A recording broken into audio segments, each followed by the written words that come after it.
everybody. I think we should kick in and start. Efe is here. So thank you everybody for joining. I will start opening this webinar with giving word to Efe. He's associate professor and head scientific director here in RIXARCH University. And he will give an introduction to overarching this webinar. Then we will continue. So good morning. Good morning. It's a pleasure to have you with us for the Innovative Inhabitation Models webinar, the opening of RIXARCH 2026 conference. My name is Efe and I'm an associate professor at RIXARCH University's Faculty of Architecture, and I have the privilege to welcoming you on behalf of our faculty. So today's webinar is the first step in a sequence of events. After today, we continue with the Urban Aid Workshop on March 31st, and then we meet in Riga for the main conference day on April the 1st. RIXARCH conference was founded 4 years ago with a simple conviction: if architecture is about life, then academic work cannot remain sealed inside academic walls. So we need a constant change with practice, with municipalities, agencies, designers, developers, and all the people who actually carry ideas into reality. Not because practice is always right. Academia can be critical, sometimes very critical, but it also must observe carefully, analyze objectively, stay connected to the forces shaping our built environment. And occasionally, as we hope today, academia can help to develop future visions, to propose concepts that stretch what seems possible. So this year's theme at RIXARCH is Live In, with a hyphen in between, and it's about housing, home, and residential spaces.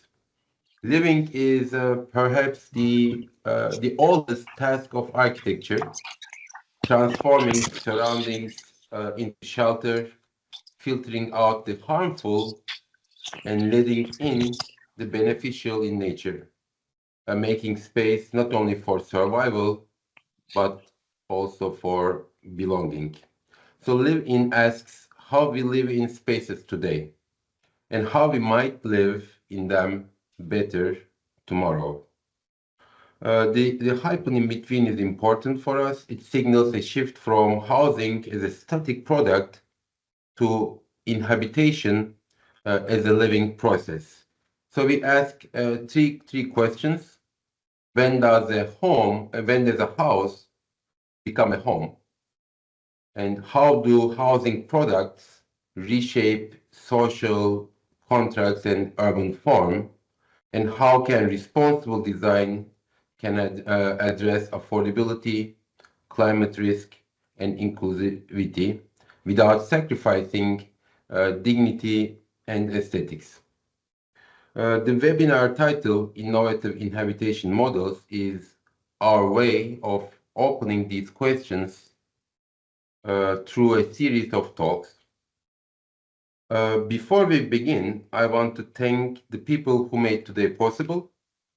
RIXARCH is built as an intersectoral partnership, so bringing together RIXABA Faculty of Architecture, Urban Institute Riga, Architects Foundation, and professional practice through Alps Landscape Workshop.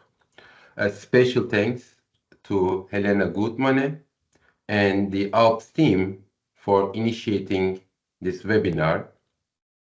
I would also like to take a brief moment to acknowledge two colleagues we have lost recently, Yanis Jelnieks and Mark Geldof. Mark was one of the founders of Alps Landscape Workshop, and he continues to influence how many of us understand public space and landscape of the city. So we carry both of their memories with us today. Even with that said note, I wish you a joyful and stimulating day of listening, thinking, and discussing. One more special thanks to our moderator, Renis Salinc, co-founder of Layer Cake and also Architects team. Renis, over to you. Thank you, Efe. So welcome everyone to Innovation in Habitation Models. And today it's quite a list of speakers. We have 7 speakers and they have each totally different perspective. So we have as well 7 scales and ways of thinking. And each speaker will have 20 minutes to present, and followed by 10 minutes for questions. And then we will have a short break midway through the sessions. So I kindly ask to keep this discussion very focused there. So I know as an architect, constraints improve quality. So let's respect this time. And today, as I've already mentioned, we are not discussing housing as a static product. We are looking on habitation as a process. And it's across different scales, as I mentioned. It starts with the density principles, then we go to block renovation, collective care, small city strategy, climate positive construction, hidden spatial capacity in historical centers, and infrastructure led transformation to the wider territories. So yes, today will be quite a ground we will cover. We will move from buildings to blocks to cities and then to territories at the end. And I think before we talk of any innovation in habitation, we need to ask simple questions. Have we misunderstood what quality density really means? And that brings us to our first speaker, Matt Quayle. He's an urban designer and a landscape architect working across regeneration, mixed-use development frameworks. And he's academician at Academy of University and a fellow of Royal Society of Arts. And today he's revisiting 19th century model towns, not as a nostalgia, but more as a structural response to housing crisis. So Matt, the floor is yours.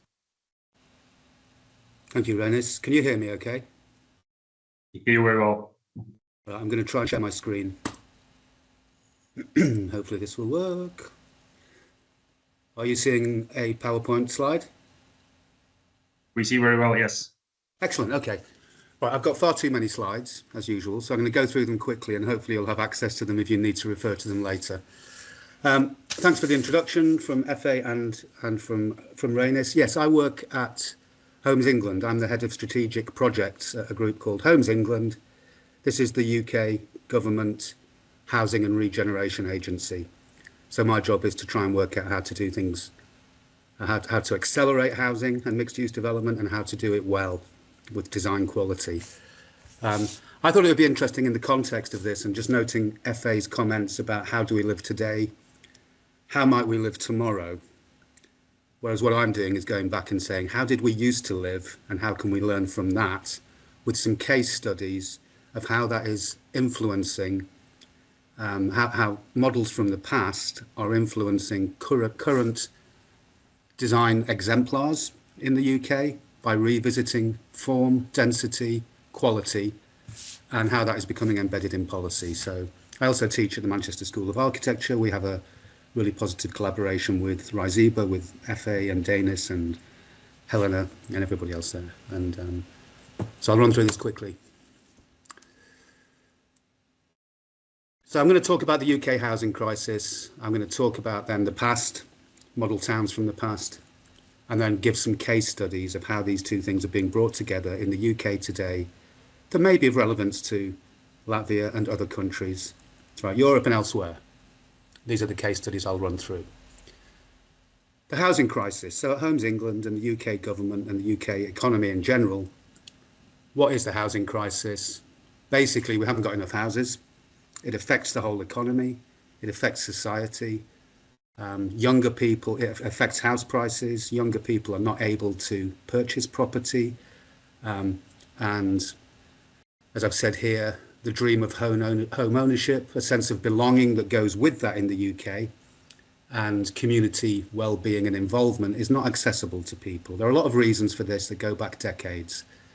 Historic policy decisions, economic factors. In the 1980s, our Prime Minister, Margaret Thatcher, sold all of the social housing, which left a big gap, had a big hit on the economy, and has pumped house prices so much that it's very, very difficult for young people to afford a home. More recently, in 2024, our new government was elected on the promise of delivering 1.5 million houses during these 5 years of Parliament. That's my job, is to try and help that happen. It's a real challenge.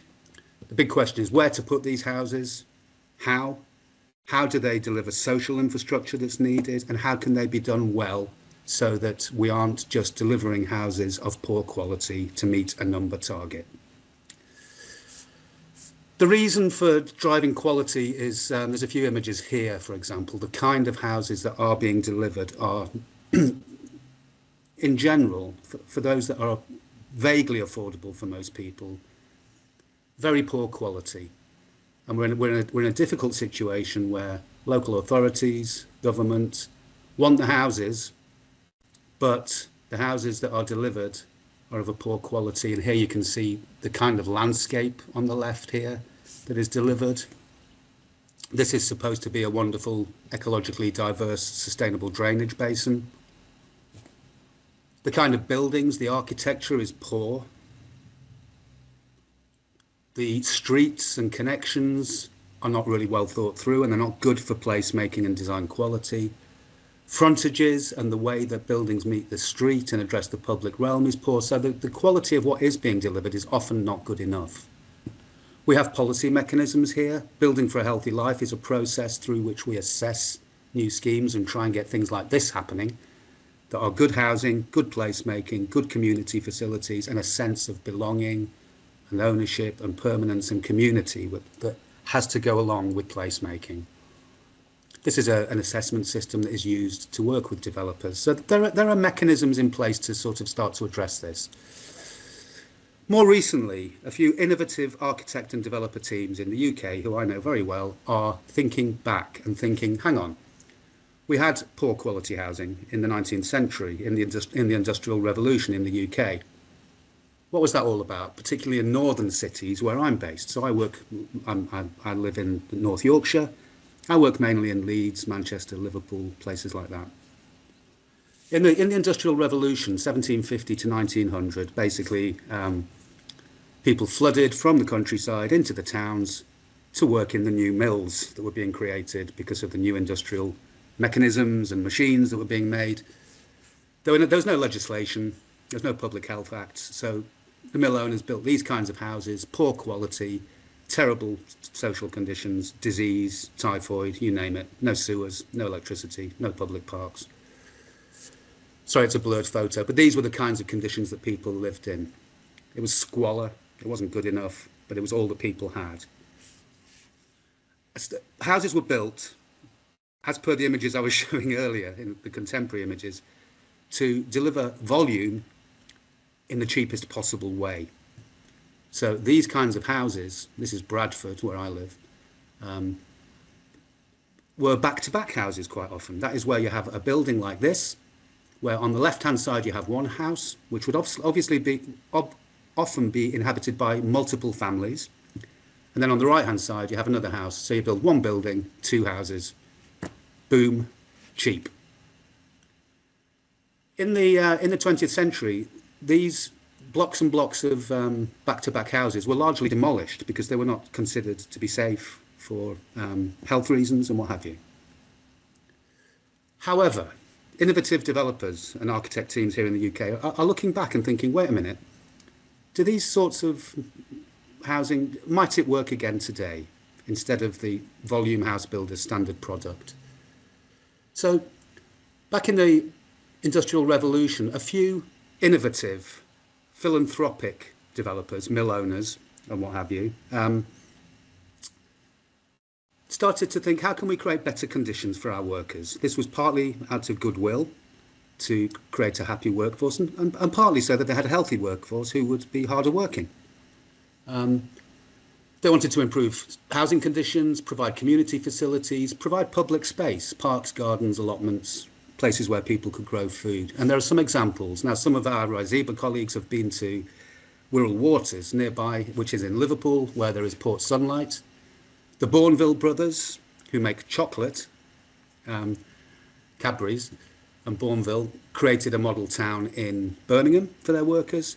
And in Saltaire, Bradford, Titus Salt, who was a mill owner, built Saltaire, which was a model town to create better circumstances for his workers. So instead of the back-to-back houses, the squalor of the Industrial Revolution, Saltaire was built. Here's the plan of Saltaire from, I don't know, 1850, something like that. Now, these model towns had a massive influence on town planning because they fundamentally influenced the Garden City movement, and that rolled out to the US as well as to new towns in the UK, and all of the work that went along with it. This is Saltaire. This is actually where I live. My house is here. Where I'm sitting is here. So I know this place quite intimately. But it was built to have mills. It was built in the countryside for healthy conditions for the workers. There were public parks. There was churches, schools, allotment gardens where workers could grow food, an institute for community events, etc. So it was a place where people could feel at home and have well-being and community engagement, in complete contrast to the squalor of the industrial centres of Bradford and Manchester and Sheffield. This is what Saltaire looks like. So there are churches. There's a new type of housing. There are different kinds of housing for workers. Different workers' categories in the mills had different kinds of housing. If you worked on the looms, the weaving machines, you had a workers' house. Old people were provided with old people's houses here for when they'd retired. This was unheard of. Schools, churches, public parks were provided. So this was a new way of living. And within that, the back-to-back house was reinvented and considered in a new form. Now, in the 21st century, in response to this housing crisis, a number of developers and architect teams in the UK, in these towns, in the northern towns of the UK, in Sheffield, in Manchester, in Newcastle, have started to think, well, how can we go back and create these kinds of places? Because if we increase density of housing by having things like back-to-back housing or stacked maisonettes or different denser forms of housing, we can reconsider the emerging or the standard 20th century requirements for things like having a standard garden space, having a standard parking space. We can rethink all of these things to have a different form of density where in local centres we can compress density, we can reduce private garden space and area in certain places, and we can give more prominence to public open space by using that space for public interaction instead.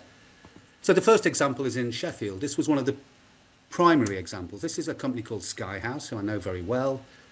Compact housing forms, car-free streets, 21st century versions of back-to-back housing. And instead of large private gardens that drives density the wrong way, having private gardens, private courtyards, roof terraces, that gives enough space left over for public space, for public squares, for public parks. So the suggestion isn't that this should happen everywhere, but that in local centres this might be a new form of density and design quality that can be revisited. So this was an old mill site that was rebuilt by Sky House using these forms of development. So the river corridor becomes a much more engaging public space. There are public gardens. These are back-to-back houses, and there are, you can see there aren't large private garden spaces that drive density downwards. There are shared parking courts. This was one of the first examples of how these questions of density were being revisited. And these are the kinds of houses that were built. And these have all sold very well. There's a high proportion of social housing, so affordable housing.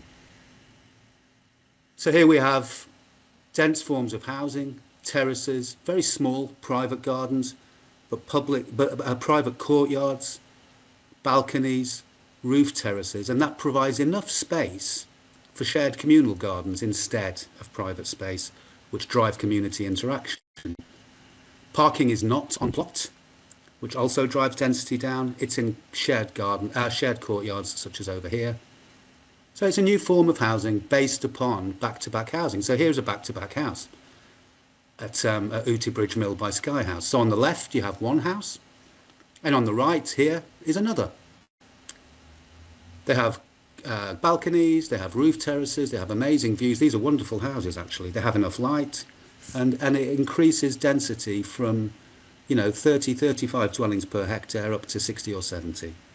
So in local centres, in the heart of new communities or regenerated communities, this is a really good model.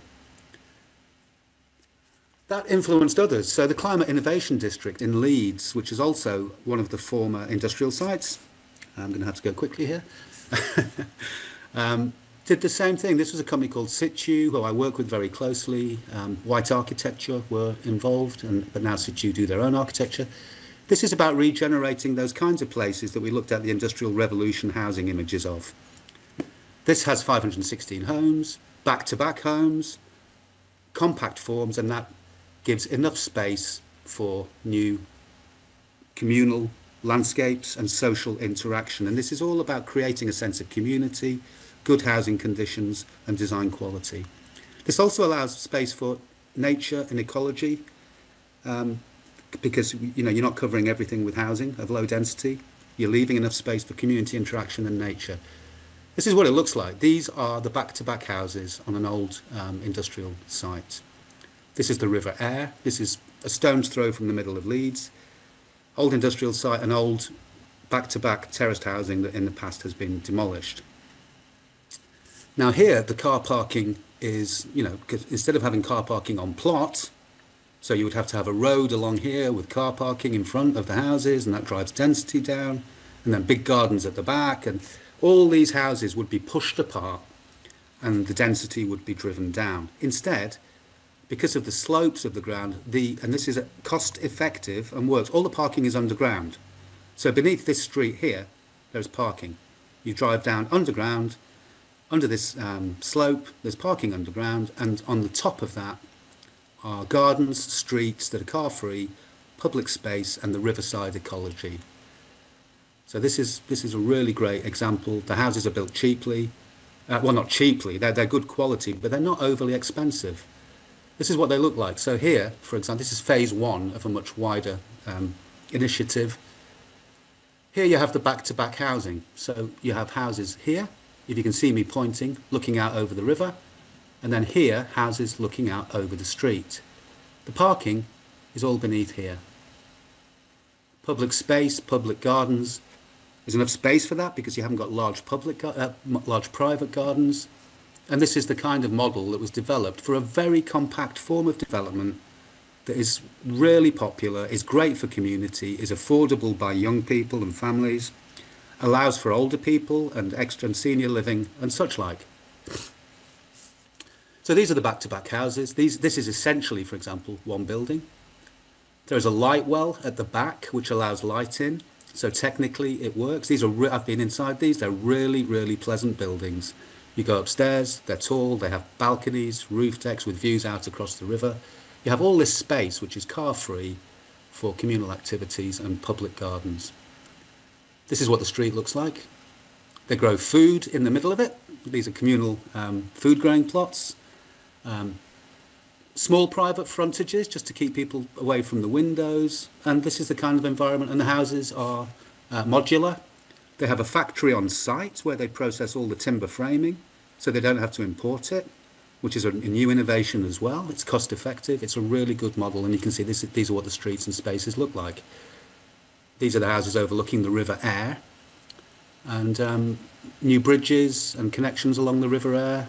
Ecology permeates, and there's space for all of these things to happen. So this is a really interesting form of housing that allows all these things to happen.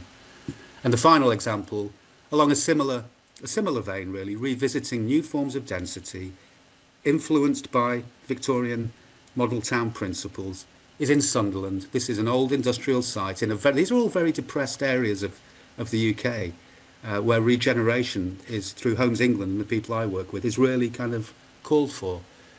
Here my friends Procter & Matthews architects, who are wonderful, are working with a developer called Igloo, regenerating the former industrial heartland through the Sunderland Riverside Industrial Regeneration. Sunderland is a town in the northeast, on the North Sea, near Newcastle, and is economically very depressed and has been throughout the sort of latter part of the 21st century. So this is the town centre over here of Sunderland. This is the River Wear that comes in from the North Sea, and these were old factory sites. The wider master plan for regeneration was commissioned by us, Homes England. We worked with different developers, and the first phase is here, which was taken on by Igloo developers with Procter and Matthews architects, and this is called VAUX, V-A-U-X. That is the name of an old tannery and brewery that was on the site, which was a factory. So it's a broader regeneration initiative, and this is the piece where Procter and Matthews are exploring similar density issues, saying, look, let's not have large private gardens that by local policy have to be 10 metres long. And then if you have houses with a 10-metre garden backing onto houses with a 10-metre garden, you have 20 metres suddenly between houses. That drives the density apart and ends up with these volume house builder type models that are really poor for placemaking and for community. I'm aware I've got 2 minutes left, but that should be okay. So again, here, Procter & Matthews looked at different clusters, some back-to-back homes, some stacked maisonettes, so 2-storey flats on top of 2-storey flats.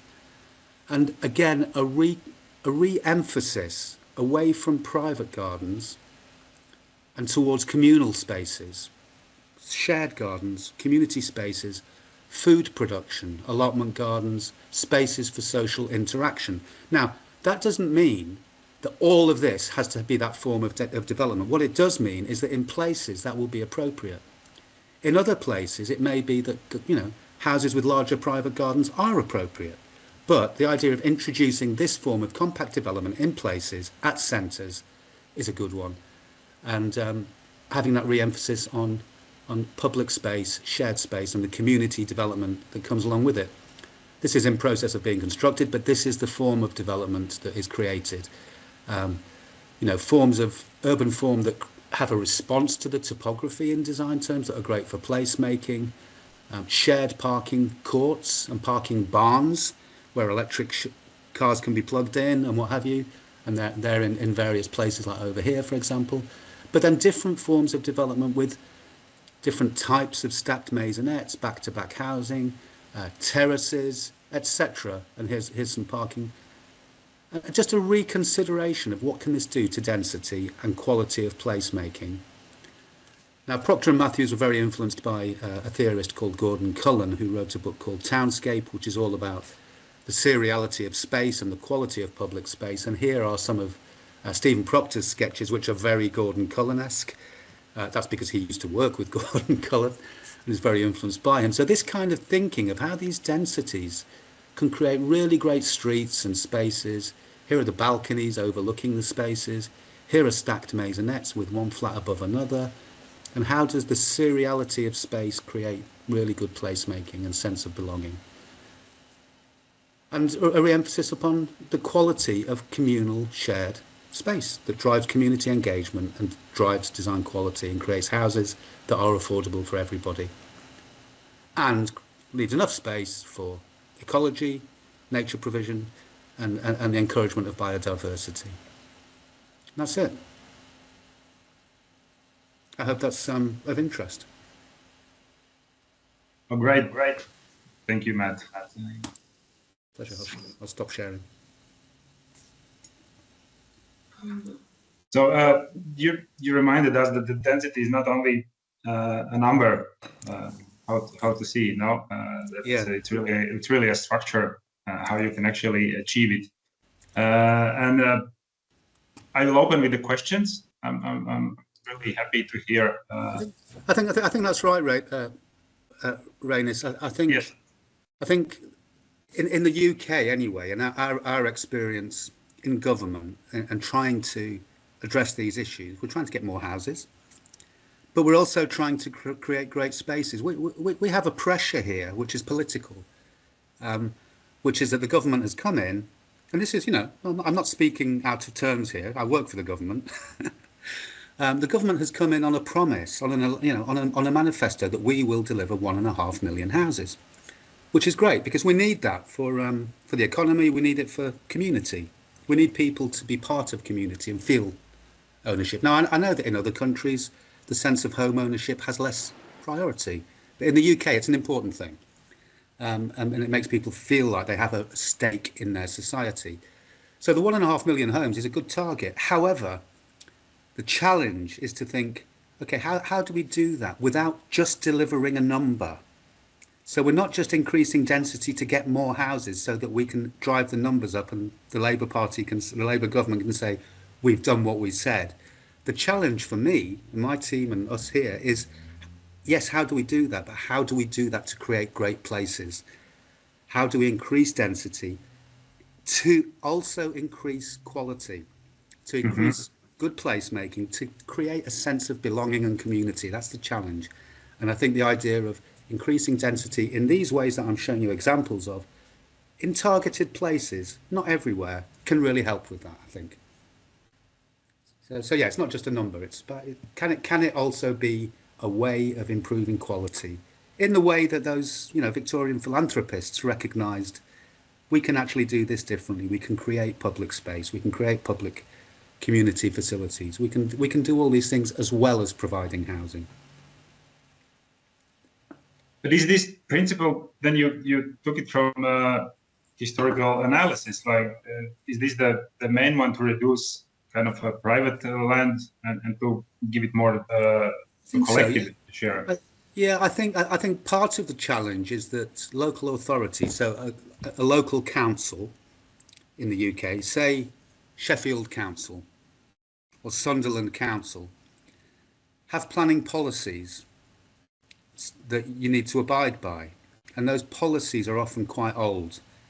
So if you want to build new housing, say at Leeds at the Climate Innovation District, if you want to build new housing there, you can only get planning permission to do that if you conform with policy. Now the policy, written in 1980 or whatever, might say you've got to have 10 metre you've got to have 10 metre private gardens. You've got to have 3 parking spaces on plot. You've got to have this. You can only go to 2 stories high. There are rules that are out of date. So the innovative developers and architect teams who are doing these kinds of schemes are challenging those policies and creating examples of how that can change. So so that's the process that's in action. So it's a slow process, and the more of these examples we get, the more precedent there is to say, look, people are doing this. It does create good places. And I think if those densities and quality can be driven in those centres, not everywhere within new developments, but in the heart, in the mixed-use centres, maybe where there's a tram stop or a bus stop, and so you have transit-centred density increases. If there are places where that can happen, then yeah, that can really help with the numbers, I think. Okay, great. Anybody has Helena? I see you have a question.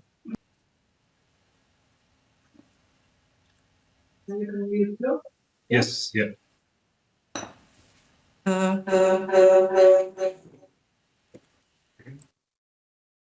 Thank you very much, Matt. We are sitting in one place with Renis, yeah, and it's really interesting, and I would like to ask a question about the past. I was very impressed always about this, what you called philanthropic initiative of industrialists. How do you think, what their motivation then, and can you find, or do you know some examples of this kind of initiatives in nowadays?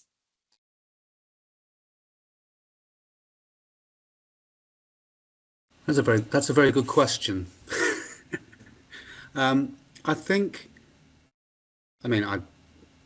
just from reading, because you can't talk to these people, but I think in the Industrial Revolution, I think the motivation for the philanthropic industrialists was twofold.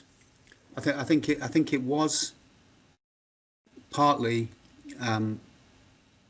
almost a sort of, I mean, Titus Salt, for example, who built Saltaire, where I am. I live in the old hospital at Saltaire. Titus Salt was a very religious man, for example. So he was religiously driven. So I think he did have a sense of obligation, almost, to people, to his workers. I think he had a sense of he should, on behalf of God, provide for his flock. I think there was that. That's, you know, as I was showing you in the pictures just down the road here from where I'm sitting, there's a wonderful church where Titus Salt he has his mausoleum and all that kind of stuff. So I think there was almost a sense of social commitment and obligation that was perhaps religiously informed, and perhaps just common decency, because the conditions in the local, you know, in the industrial cities, in Bradford, in Sheffield, in Leeds, in Manchester, in the industrial heartlands, the living conditions were incredibly poor. People were dying. There was no running water. There was no sewers. There was no power, etc. There were people piled into houses, you know, just really as, you know, a workforce for the factories. It wasn't until some of these model towns had been created, like Saltaire, like Port Sunlight on Merseyside near Wirral Waters, where we've been with FA and Danis and others, like Bourneville in Birmingham. It wasn't until these started to be built that the government started to change tactics. And in 1875, there was a fundamental Act of Parliament called the 1875 Public Health Act, which said, look, we can't carry on like this. We've got to, people are dying. We've got to provide sewers, we've got to provide hospitals, we've got to provide parks. That's where parks came from. And I think they were influenced by the model towns. I do also think at that time that there was a commercial drive to it, which I think industrialists realised, alongside the sense of obligation and well-being that they were trying to create, that a healthy workforce is more productive. So there may have also been an economic side to it. So I think the motivations might have been different. I think they were well intended, and I think they did create a better workforce.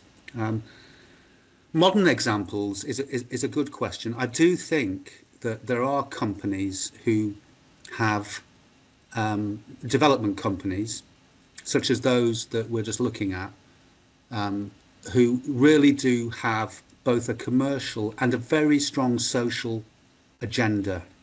For example, Sky House, which we looked at in Sheffield, and you know, I'm hoping you'll have access to these slides afterwards if you find them interesting.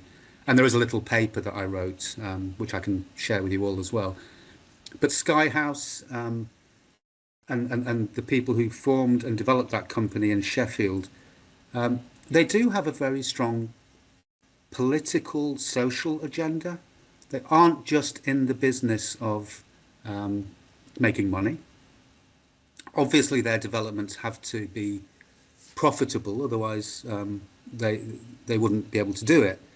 But there is a very strong commitment to community development. You know, the team at Sky House who have developed the thinking have their own sort of company manifesto, which is on their website, which talks about the importance of creating community for places. They are from Sheffield, and they build developments in Sheffield. Situ are the same. They're local people who want to do really well and are very clever and finding innovative ways of doing it. So I think that these are profitable and make enough money to actually enable them to happen is a good thing. But I do think that those development companies have a really strong agenda as well. Part of my challenge is to try and align government thinking with that, to harness that, because often these development firms are ahead of government thinking. The red tape of government slows things down, and we have these policies, and these guys are all saying, look, we're doing this. We're doing it regardless of what the policy says. We're driving this through.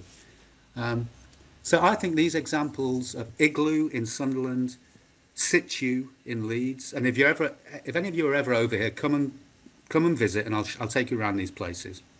You know, the example, Peel in Wirral Waters are trying it.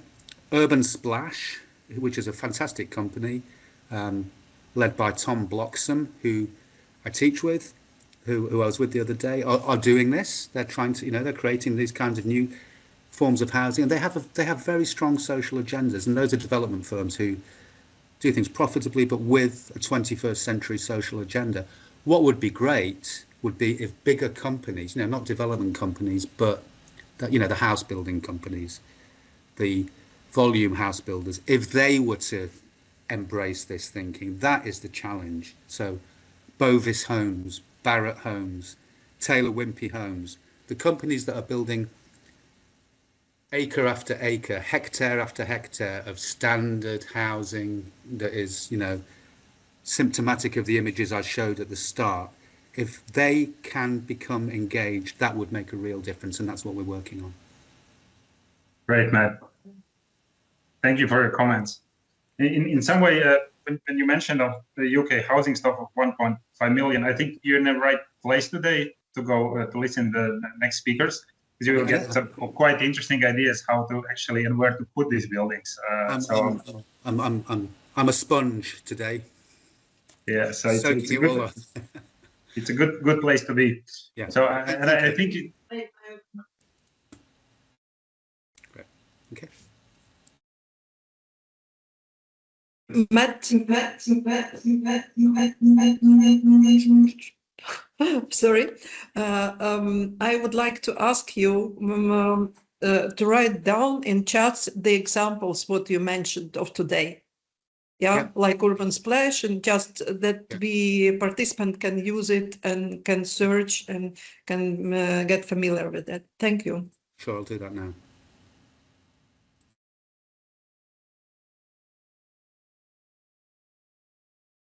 Great. Okay, let's move forward now. From density framework, we go on a question: how do we improve what already exists? So our next speaker is Mara Racha from Riga Emergency Agency. She works on international energy renovation programs in Riga, and her work moves from individual building renovation to a block scale approach.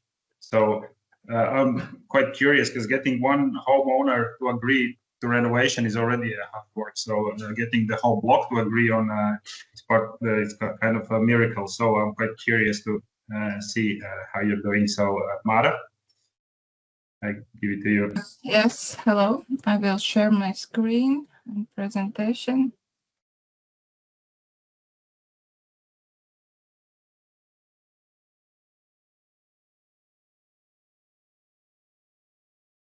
So do you see in full mode my presentation? We see very well, yes. Okay, my name is Mara Racha, and I am representing Riga Energy Agency. I am project manager within the agency, and today I will speak about block quarter approach in renovation from our project perspective, which is renewal. So, in few words about our agency, we have, as I didn't mention, we are totally 100 municipal institution, the same status as any different than other departments within the municipality. And we have like a task what we should do within the city. And one of them is climate and energy policy planning. We developed the CCAP. Last year, we developed the city climate contract and got the label from EU Commission. Also, our task is contribute to heating policy planning. This is also in the progress. We almost done with the strategy for heating policy in Riga regarding district heating. One of huge part of our work is facilitating building renovation. Our main target group is our Riga citizens who are living in multi-apartment buildings. Also in our agency is the new sector, which is circular economies. and there is very active working group who is work on this topic within the municipality beyond Riga Energy Agency. Also, we work on community education and involvement. And also we are very active in projects in Horizon and Life program to get more fundings to try new approaches to test some new things. And next slide. Yes, and about the situation, what we have now. First of all, I would like to point out that the biggest part of Riga citizen, it's like more than one half, live in multi-apartment building, which were built in Soviet times. So at this moment, all these buildings are in pure technical condition. They are not very energy efficient. And statistics show that at the moment we have 6,000 of buildings which need urgent energy renovation. And here you can see in the picture map, it is available in our Riga portal, GeoRiga. Here everybody, every citizen, every partner from every country can take a look and saw the Riga situation regarding multi-apartment buildings and energy efficiency class. And here we can see one specific neighborhood in the center, Purciems, and you can see those colors is not very impressive. In the good way, in bad way, yes. So it's also, those data came from Riga district heating system provider, so it's real data, and after mathematics, this picture is like this. So we need to do something about this. A little bit about statistics regarding renovation. Here we can see with blue color renovated multi-apartment buildings in Latvia during time, and with orange color it's Riga. As you can see, the renovation is were very slow, and there is some peaks in 2023 and 25, and I guess we think that it's like a common fact that there's two major factors who impact this statistic. First of all, this is that citizens were not very active, they were passive. The understanding about the responsibility regarding management historically were poor. So we start to think about renovation, as you can see, the first funds when we got some money was in 2010, and also the second big factor which impact this is available national funds, because at the moment we got 3 programs. They flow like through years, and between those programs there is the gaps, so the citizens in guessing position, will be there funds, if there will be some funds, how much the support it will be. So the lack of finances and clear picture regarding what will be next is also the factor what impacts all this statistic, I think. Yes. As the Riga Energy Agency, our one of main goals is renovate buildings, but the temps when we see that several buildings per year are renovated is very slow, and we thought that quarter approach, it sounds useful, then it's worth to try. So we step in the project, and the project main idea is that we are providing more financial tools for the renovation. Example, ESCO models, which is not very common use in Latvia, but now it's starting raising up as approach. And we saw that this quarter aspect that we could motivate citizens with development of territory, not only with buildings, but also make some carrots for them, maybe in some investment formats to force them to take this decision. Because the process of taking a decision is very hard in Latvia because of lack of awareness about energy efficiency. Also, of course, it's huge financial factor because at the moment, when you will renovate your building, taking into account prices of construction, the final bill will be bigger than you have now living in the old building. This is idea of the project, and why we think this is very important. When we take a look on literature from the planners, we find out that first and actually only ones who are talking about block renovation directly, not from the PAD prisma, is Lithuanians. And the main conclusions could be that renovation is often implemented as individual building upgrades, not as territorial development, which we see is true. And also there is a lack of holistic and spatial perspective in renovation policy and practices. And the last one here is renovated buildings are scattered across the city without an integrated urban vision. During this project, we will try to deal with those issues, I would say.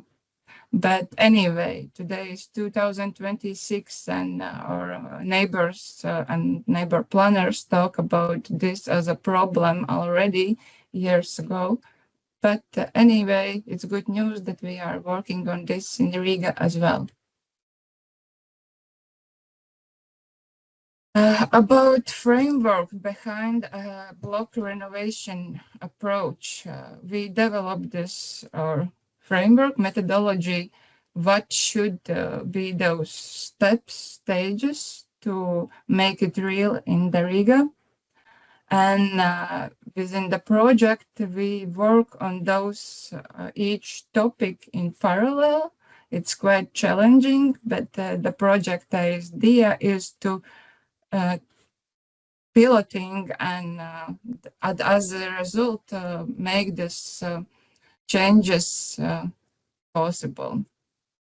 So the first step, of course, is policy framework. We need improving and updating our policy documents.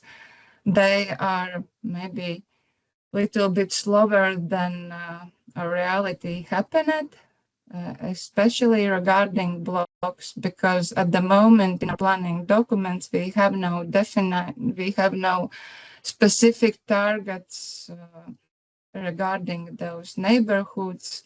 How should they look in the future? How we could solve those issues. Other huge block is financial support, because as I mentioned, the renovation of building is already make impact to citizens' wallet, and this extra money which is needed for developing backyards and territory around the buildings is also not the cheap ones. So I pointed those two blocks in red because I will speak about them more in the next slides. But also here very important is institutional cooperation, especially in this case between Riga Energy Agency. We are responsible regarding energy targets in Riga and renovation with Riga Development Department, who is responsible regarding political planning documents, Riga strategy, development programs, territory planning documents as well. So these two parts, energy efficiency and urban planning, should be gained together in this new approach. So and the next step, the huge block, is also, of course, is block selection. To start this approach, we need find pilot blocks, and this also is the interesting process. I will tell in next slide.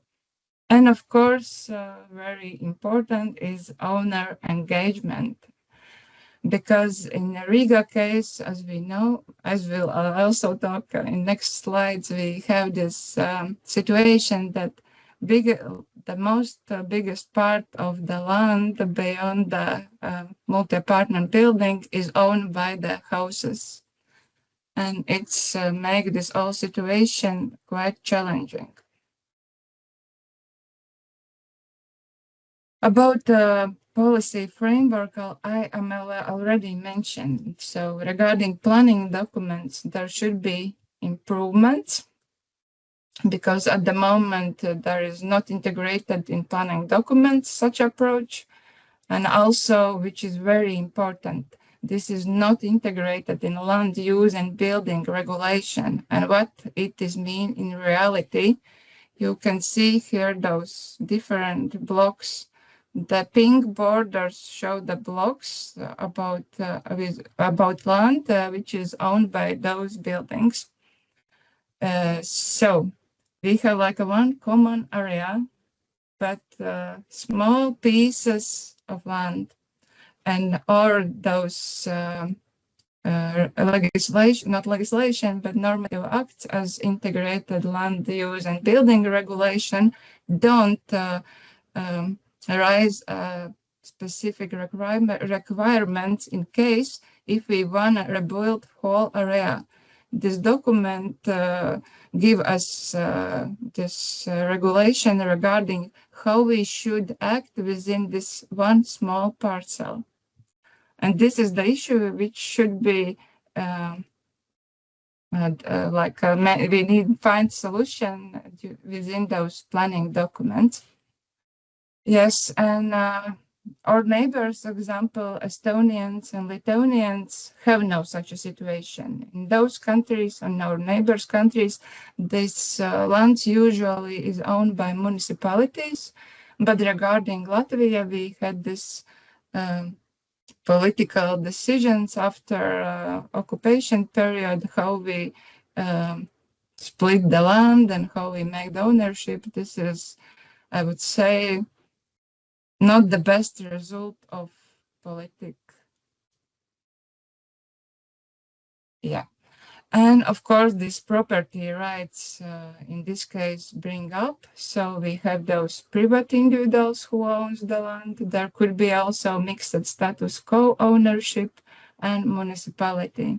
And this exact example, you can see only one parcel which is pink one, is owned by municipality. And all other parcels are owned by owners of buildings. And if you want to do something in this area, you should get like acceptance from all these owners if it impacts this second parcel, if you do something here. It's also the same topic. In this slide, you can see the different situation in Riga, which is important at the moment. You can see those blue. This is functional necessary land and parcels. But to the situation, it's not so bad actually, because at the moment we are aware that Riga municipality, different departments, not us, are working to make new functional necessary land. What it will mean? That means that it means that municipality. Makes it to mute. Tas ir kaut kāds betona un kur ir kaut kāds. Oh, I lost my presentation. Oh, it's back. Regarding where I stopped. Okay, regarding those functional necessary lands that Riga municipality agreed that roads, as you can see also in those examples, should be also functional necessary land, and there should be made some changes in our local internal legislation to make like a biggest and important roads as a functional necessary land. So it's give us more opportunity to do something, because in Riga, I guess it's also in other municipalities around Europe, is that municipality cannot put finances in private land in 100%. So if we make these changes, it would open us arms to do this some new restrictions regarding planning. So here is example again. You can see how interesting it looks in real life, those borders of parcels, and it's obvious that we need do something regarding this availability regarding the roads, because it's in good practice of urban planning in this case, taking into account that they are multi-apartment buildings and post-Soviet times, this huge history. There should be a way how municipality can support citizens and give some investments regarding infrastructure, basic infrastructure. About financial support, I will focus only on territory around the house. At the moment, of course, we have some programs in municipality, but still the amount of those potential support is quite small. When we take a look on the block level, it's not enough. Also, this rates of percent, how much municipality fund is not maybe so offerable for the citizens. It's almost 50%. And if we imagine that citizens should pay for renovation of building and extra pay for this works regarding territory upgrades, it's really, really not cheap. And as we know that there is not the richest persons who are living in those Soviet time multi-apartment buildings. So we need to think about this as well. But we, of course, see opportunities. Last year was the first year when the municipality includes one backyard project in our municipal participatory budget competition. It was 250,000 euros per project, and we have the winner this year, and the winner is one of our pilot quarter. Also, we as opportunity see that we should raise this percentage of the support of municipality. It also could us improve those quarters who are renovate the buildings well-being.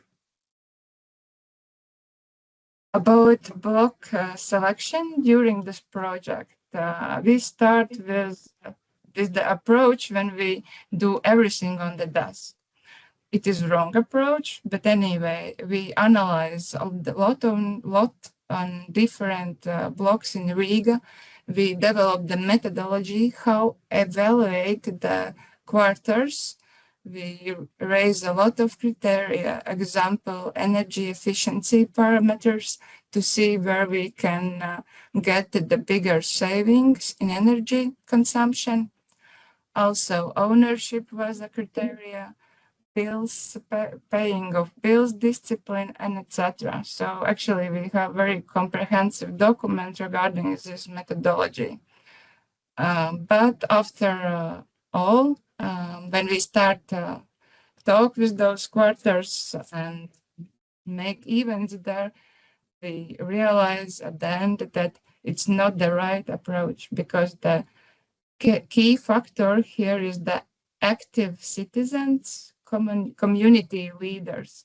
And if in buildings and also in blocks where you see there's active citizens, the activity is happening, and it's huge support when you are working to whole citizen group.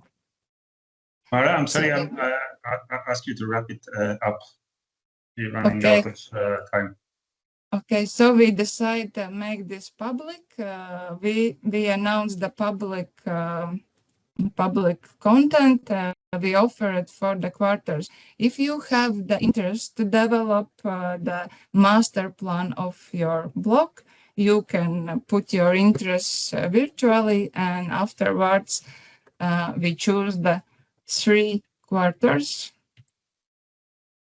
So at the end, we have 3 quarters, and we made the master plans for those quarters. Of course, we met these quarter citizens a lot outside, directly in blocks, in nearest premises as well.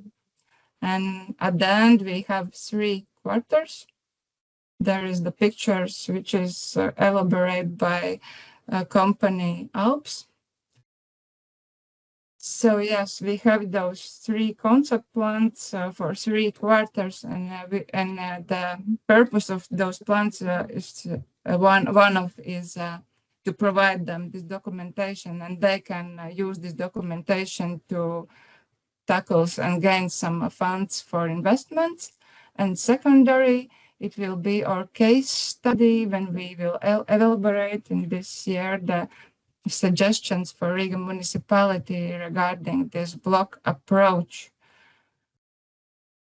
It will be all. Thank you very much for your attention. I was a little bit slow. Excuse me for that. Thank you, Lara. That was quite interesting. It's interesting to see that if you look through energy upgrades, it becomes some way a spatial upgrade, social repair, this block level. So once you start to look a little bit on a wider scale, not only through the building. So I'm curious of your experience or what are your goals when you are isolating buildings, but I will open with some questions from participants for you.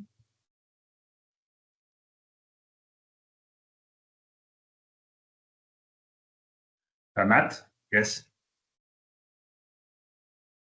Yeah, I have a quick question. Thank you very much. I thought that was really interesting. Thank you for running through that. So some of our students working at the Manchester School of Architecture with Ryziba and Helena and others have been looking at some of the last year looking at some of the micro rayon developments and how they might change. So it's really interesting to me and how you're going about addressing that. Thinking about some of the things we were discussing in the previous presentation as well, and the importance of public space for community development, and interesting that Alps are involved in some of the master planning work. And I just wondered if there were any sort of emerging themes or opportunities that seem common to the different sites around the public space, whether it's community food production is encouraged, or community gardens, or whether there was any sort of direction or commonality to that approach and community involvement in that. Yes, indeed. We made these master plans were made based on several workshops together with citizens. We speak with them. We made the surveys before about what do you want to see in this quarter as together, and there is always the open question where we can rest, where we can go together. In those master plans is open opportunity where you can do those things. We can say you should do this or that, but we left in those plans the places where you can make those public or semi-public places. Because in reality, of course, yes, they are private lands, but when you take a walk through those blocks, it's even hard to imagine how it could be close, because it's like a part of the city, it's part of the mobility. So I don't believe that it will be a case in the future, especially taking into account that municipality already work on those roads to change this status. So I think that this development is maybe slow, but it's in the right direction. No, thank you.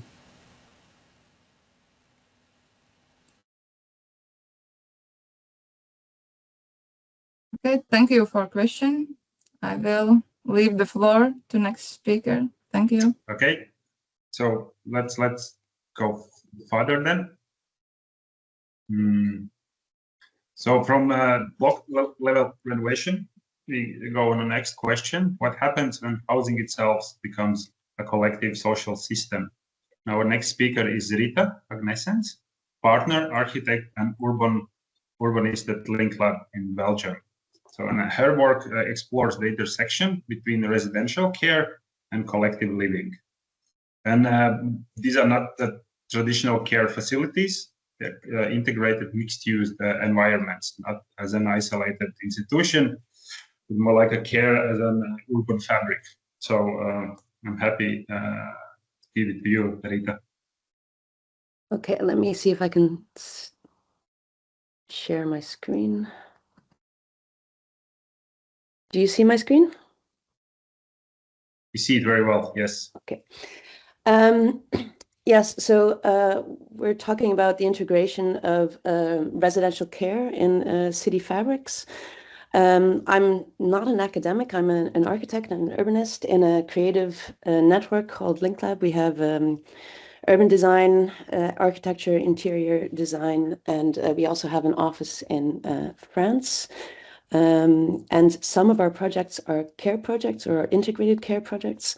And I'm going to be speaking about two of them today. One is in Kortrijk, Budalis. It's a collective living environment in the city center. And then I'll also speak about Tuinhart in Roeselare, which is a new neighborhood on an old hospital site, which goes even further than the project in Kortrijk for the same care provider. So in Kortrijk, this was actually a project we did in our old office, where I used to be a partner, B2AI. And it's a project for a caregiver in Kortrijk called Heilig Hart. It's really near to the city center. We have something called Buddha Eiland in Kortrijk, which is an island which kind of has the city center on one side and a new neighborhood over Leie, which is over the river Leie, on the other side. So it's very central in the city. And they already had a whole block of care facilities, all from the same care provider.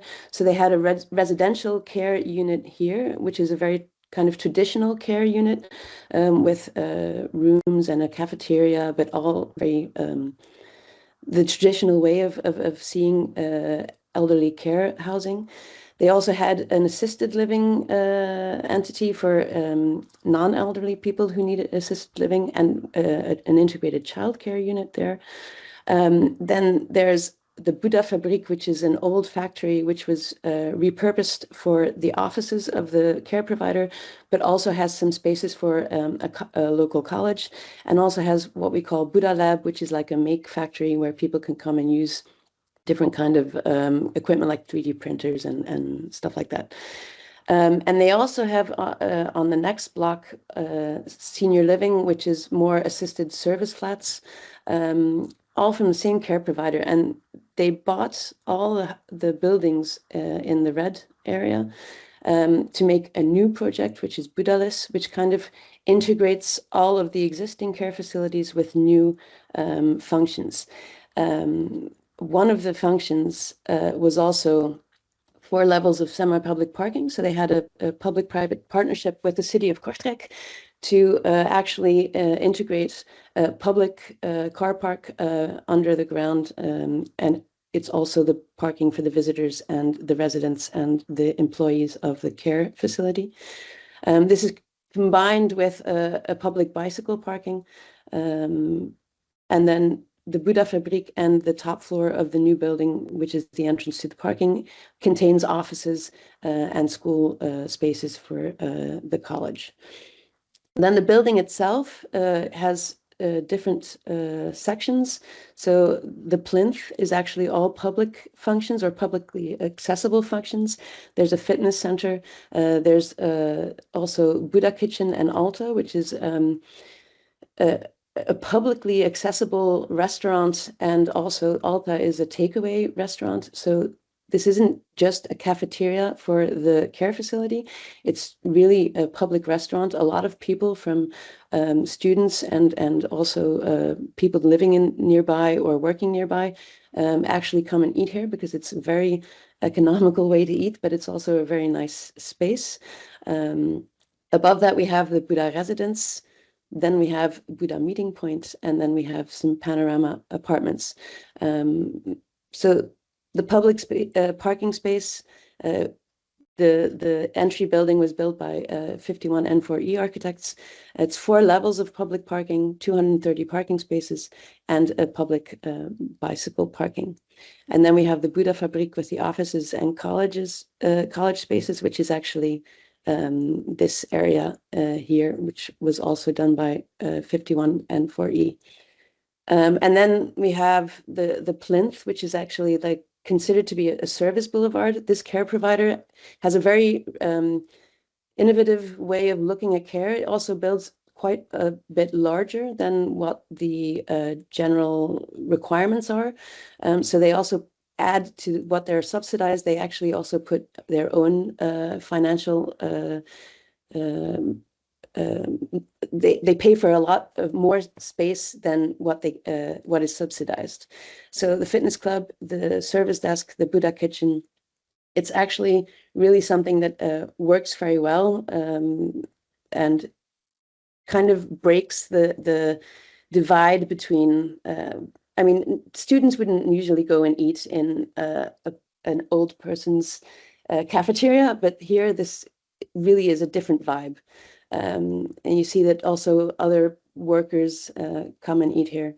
And this is the takeaway where you can have sandwiches, or you can also have some takeaway meals. Then we have the Buddha residence, which is different types of serviced apartments for elderly care. They're studios, 1 or 2 one-bedroom studios. So it's more than just a care room, but these are actually kind of small flats for elderly people. 1 or 2 people can live there, but they're serviced by the care facility. So they have all the care that is also provided in a traditional elderly residential care room. And then we have on top of that the Buddha meeting point, which is multi-purpose meeting spaces which are used by the care provider, but are also available to be used by external parties, but also to be rented by people who live here who can use it to have a family party or different kind of events that they wouldn't be able to organize in their own living spaces. And this also has a very large collective roof terrace, which is also used by the residents. And there's on the right side, you can see a little greenhouse. So they also have certain residents come and plant vegetables and what have you on this roof garden. And above that, we have private apartments. These are larger apartments with nice views over the city center, and they have a la carte care facilities, so they can use the care facilities if they need them, but it's not mandatory, and it's not fully serviced by the care provider, but they can add so people when they are growing older can stay there and use all the care facilities that are on site. This is one of the types of apartments. So these are larger apartments. It's actually a very popular. It was sold very well. So some of them are in private use, and some of them are rented by the or rented out by the care provider. So that was more a project which was very care orientated, but integrated in the city center. So the other residential facility or residential functions are more just what is already there in the city. But the same care provider is now doing a project in RIXARCH, which we are also architects of. And in RIXARCH, it goes even further. So this was an old hospital site, and the hospital moved to a new site at the edge of the city. And so this central site was available, and it's a public-private partnership between private developers and the care provider to make a truly integrated new neighborhood in the city. This was made possible, and it's important to say here it goes a lot further than in Kortrijk, where it was just a private initiative by the care provider. Here, this was made possible by also the city planning instruments. So already in 2012, when the city of RIXARCH made their municipal structural plan, they knew that the hospital was going to move, was planning to move, even if it was only years later. They finally moved, I think, in 2020. But anticipating on the move of the hospital, they made the area where the hospital site was, they called it a residential care zone. They put 4 of these zones in the city. This was the one for the city center, where they said this is where care should be centralized to actually provide care for the whole area of the city center. So it also includes care that can be sent to housing in other areas of the city. And then the city made, in 2019, they made a land use plan, which instead of designating areas, so this is where the elderly care can come, and this is where housing can come, they made one area, it's the light red area, which is an integrated zone for housing and care. So they actually said, we want an integrated project. We're not going to say what has to come where. We want the developers of the site to actually integrate everything into a master plan. And that's what happened. We did the master plan together with West State. And it's a master plan that includes a very large park, almost 2 hectares of new green space, public green space. So less than 30% is actually built or building on the site, and a lot of new trees and softscape. Water was also a very important element here. So the master plan was very important. This was what the site looked like when it was still a hospital. So it was almost totally paved. There were 1 or 2 small trees, but that was pretty much it. And the new site is actually a green park with some buildings in it. Central, you can see a school. This is the Vivus School. It's a nursing school, so it's also very integrated in the site. And we used GROW as the basis to form the program of requirements, which was the first step that we did, was actually making a kind of a letter of intent for the public-private partnership, which defined how they would work together, which defined the ambitions and the project definition, and also for the care provider, some very specific specifications. And all of this was based on GROW, so we had a future-proof and sustainable design model.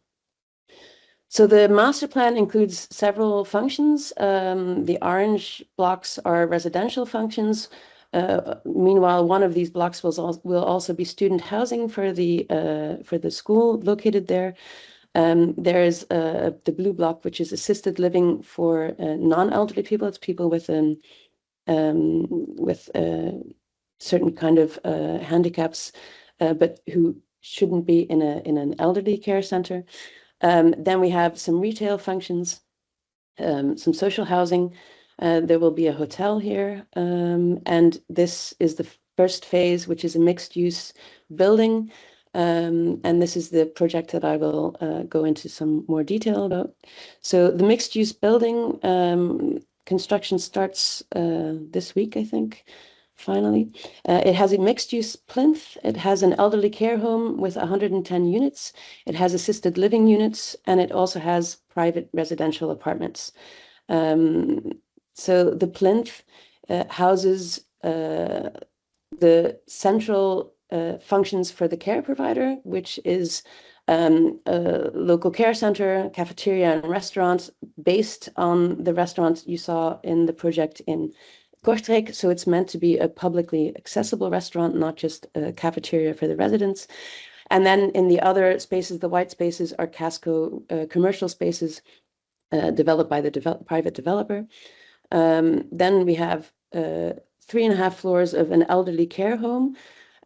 I would say it's a traditional elderly care home in the way it's conceived, but it's a lot larger than a normal care home. So traditional rooms would be about 15, 16 square meters plus the sanitary, the individual sanitary provisions.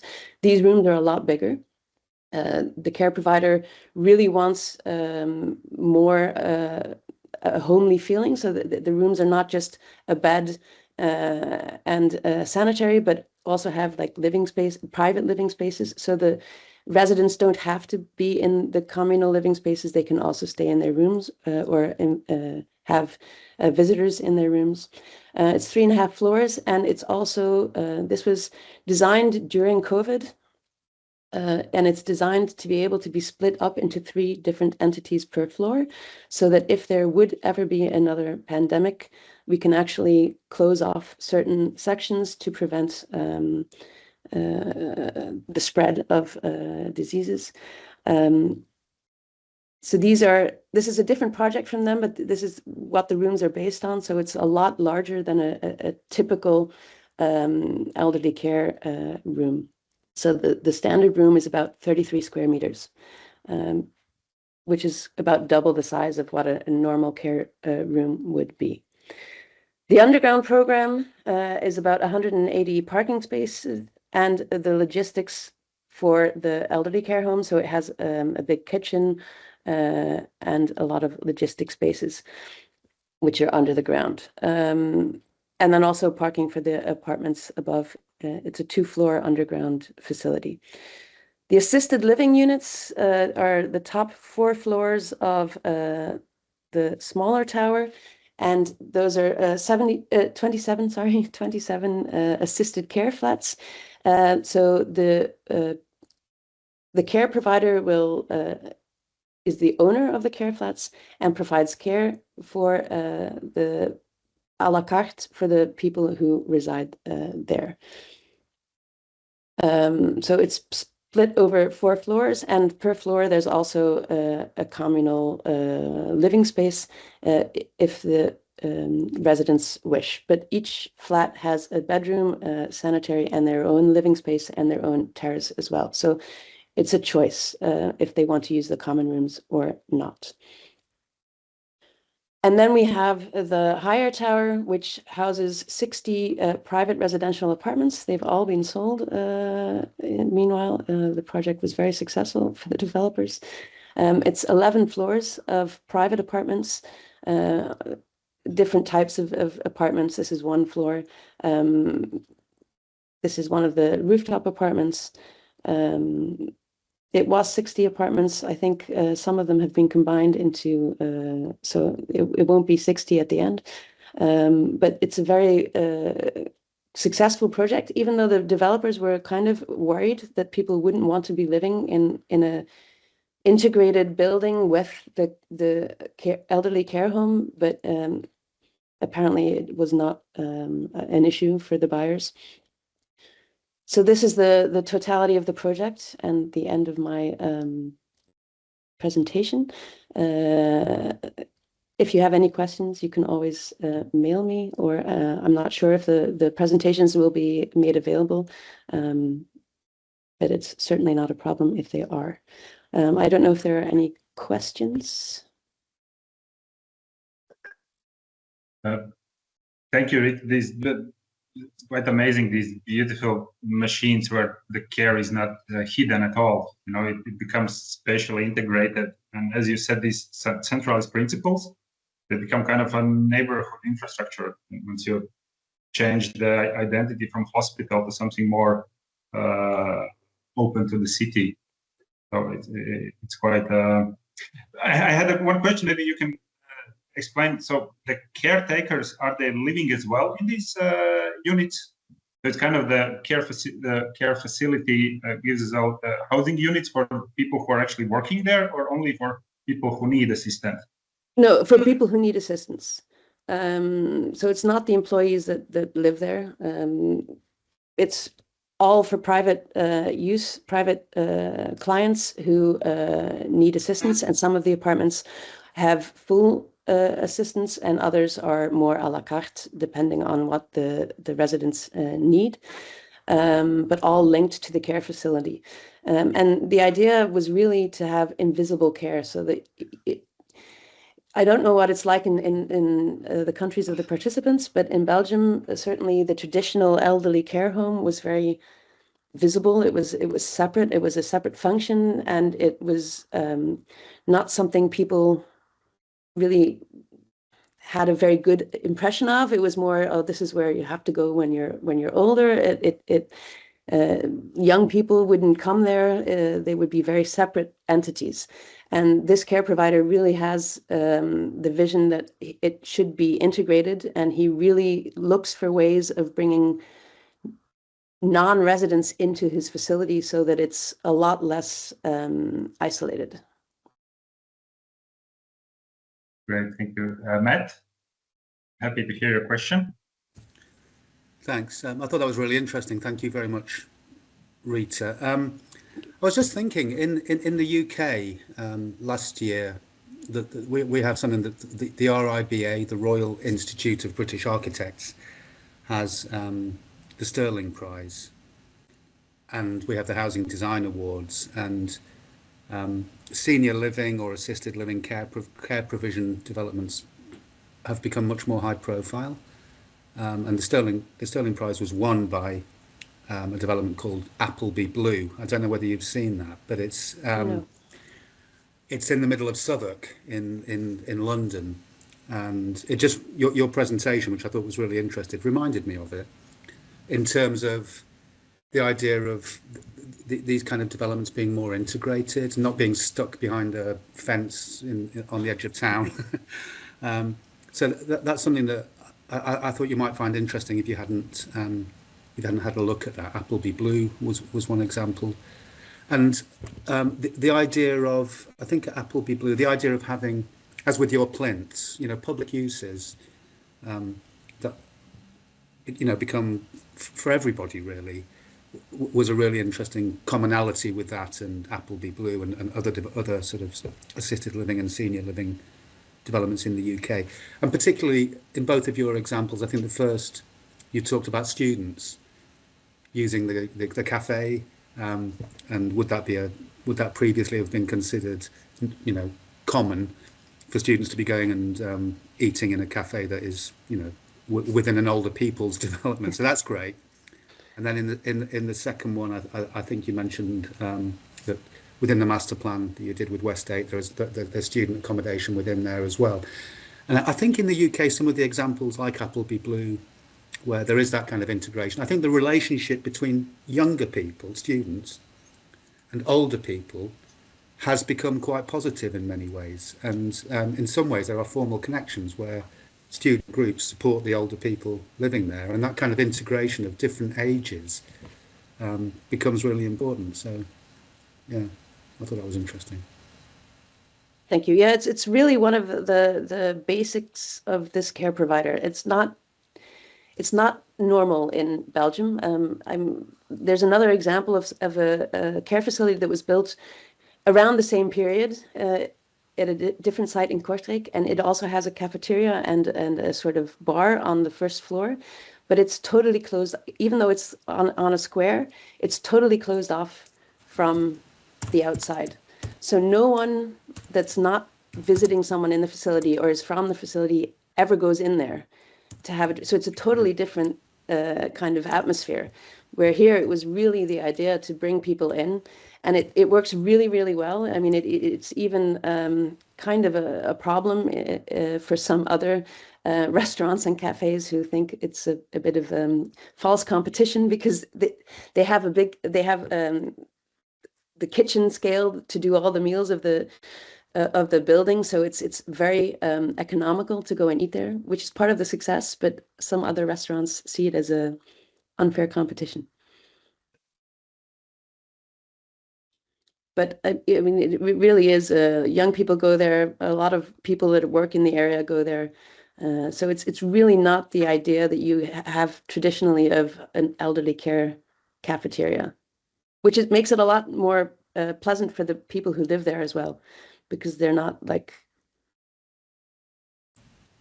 isolated from other users. Well, I guess they have the choice to engage in semi-public or public areas or not. Yeah, they have the choice to eat either in their rooms or in the common rooms on the care floors, or to eat in the cafeteria downstairs. But a lot of them go downstairs because it's very lively. Yeah.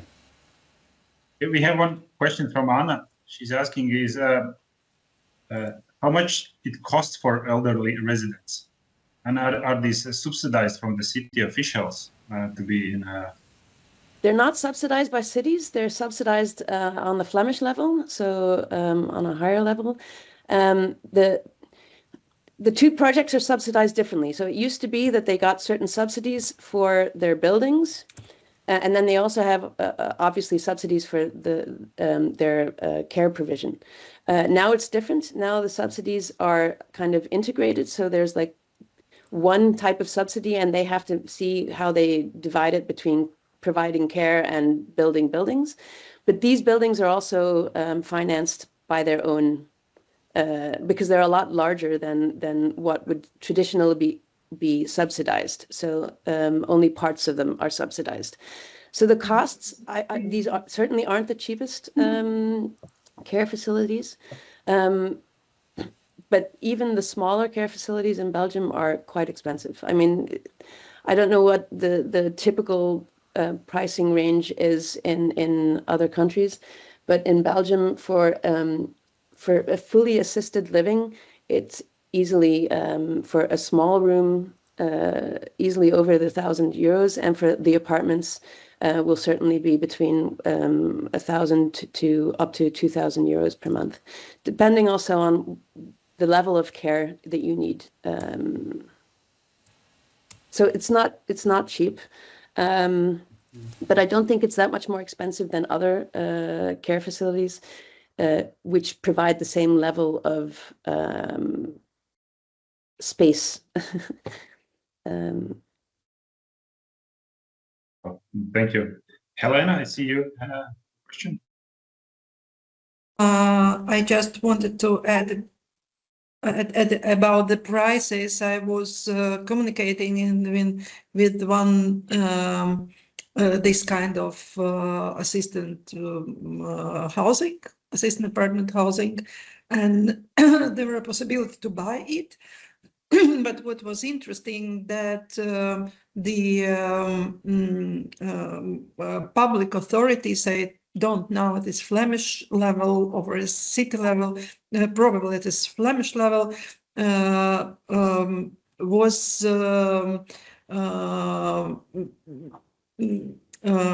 deleting or skipping these real estate costs. So you buy apartment, if in Belgium it is between 2,500 and 5,000 per square meter, then this apartment you could buy and have costs for, if you buy it a bit cheaper as a normal apartment, and the costs per month are much cheaper because you don't pay real estate taxes.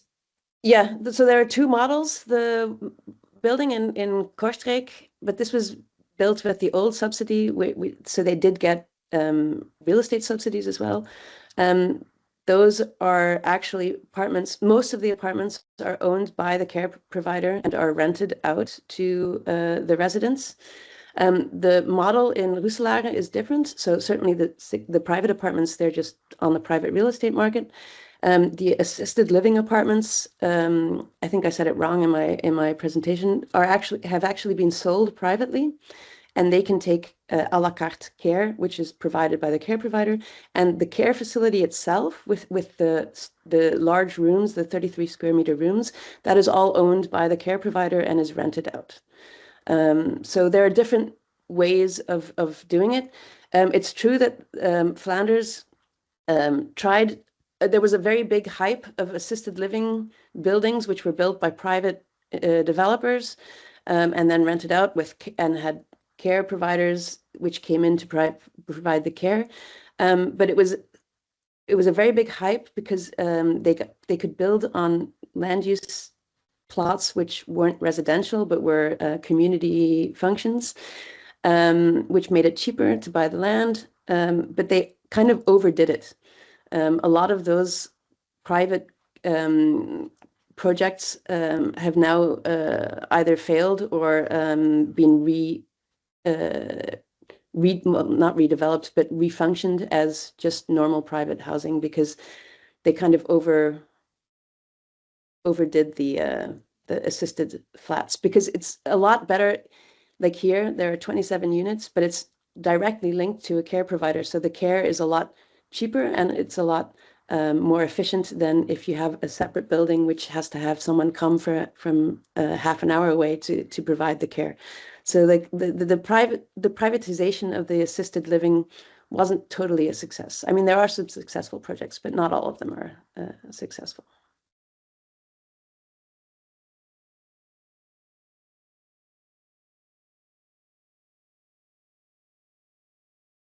I think you're still muted. Sorry, yes. Let's do one more question from Ramon, but let's try to wrap it up quickly because we're running already on a coffee break time. Okay, thank you. I just so given that most of the people, I assume, that are connected here are architects or people related to an architecture university in a way. I have two questions, and I guess I'm asking it to Rita, but I will be also happy perhaps if Matt or Mara can jump in. It seems to me that in all the cases that we have seen today, these very wonderful projects, the decisions and the drive behind the projects are municipalities, developers, and so it makes me wonder, what, in your opinion, can architects do in order to kind of provoke or encourage or influence more the processes, not only the how, but actually the what? And so that's kind of the first question. So what architects can do to have a major impact in the processes before the projects, when the projects are being conceived. And the second question, since this is kind of in a university setting, what can universities do to prepare the students, the future architects? So, instead of just focusing solely in design, make it perhaps more process oriented in a way.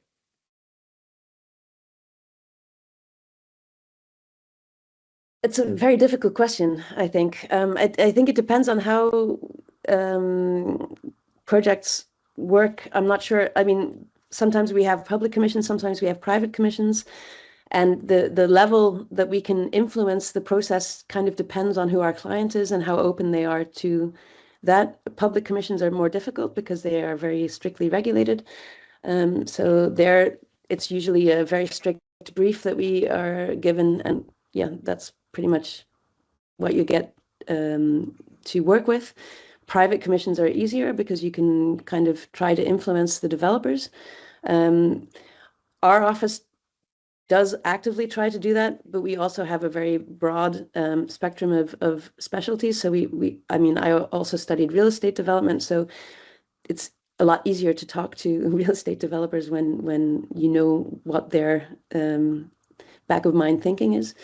But it's kind of depends on each process is a new challenge to influence.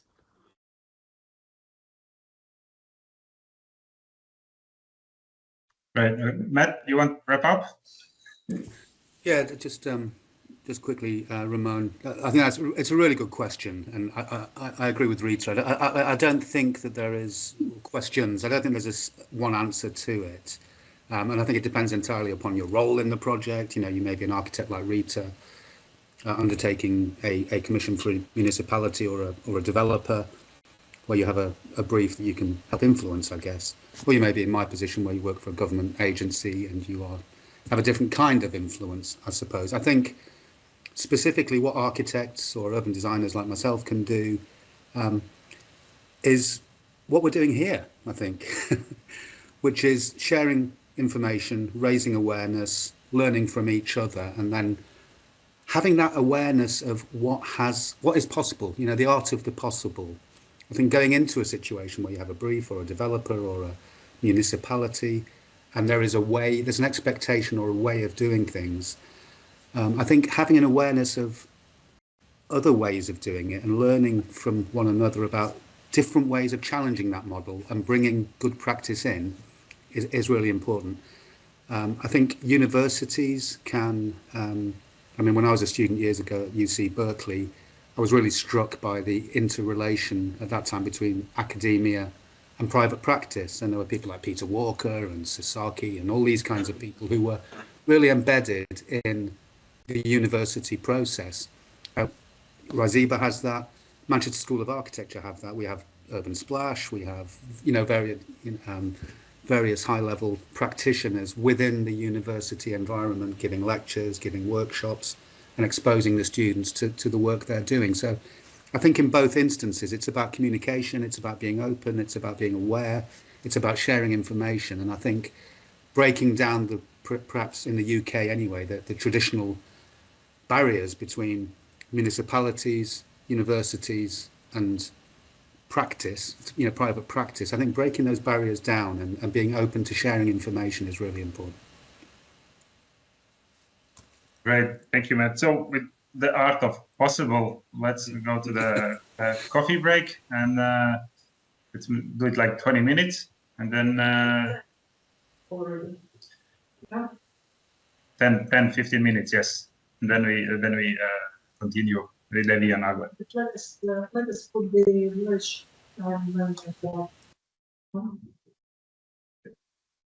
So let's say 12 to 5. 5 minutes over 12. Let's start. Continue. Sharp. See you later. Do we remain connected, or do we have to leave and come back? No. You can remain connected. It will be more easy. Yes. And I think if you want to chat with each other as well, you can use this channel till we continue. Okay, hear you everybody later. So you can take coffee if somebody have coffee close, and come back to this chat and just to talk to each other, to ask questions, and to continue interesting conversation. All the presentation of the first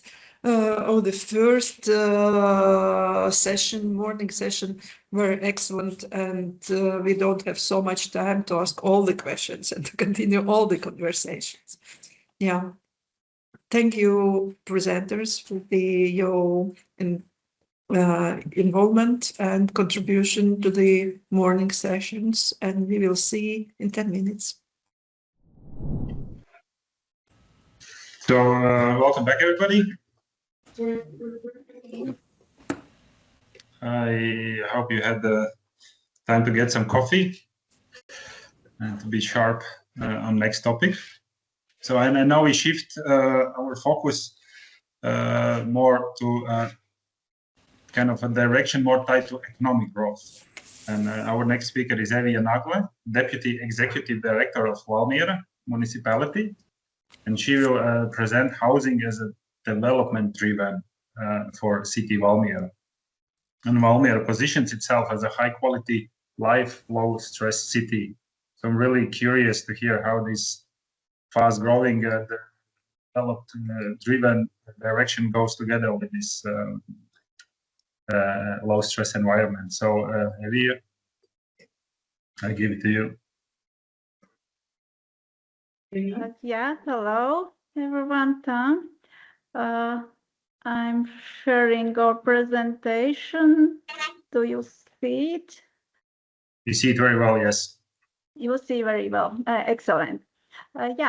Greetings from the city of Valmiera in Latvia. And first of all, of course, I would like to sincerely thank for organizers for this wonderful opportunity to be part of this event. And it's truly an honor for us to present Valmiera. As you say, yeah, my name is Evija Nagle, and I'm representing Valmiera municipality.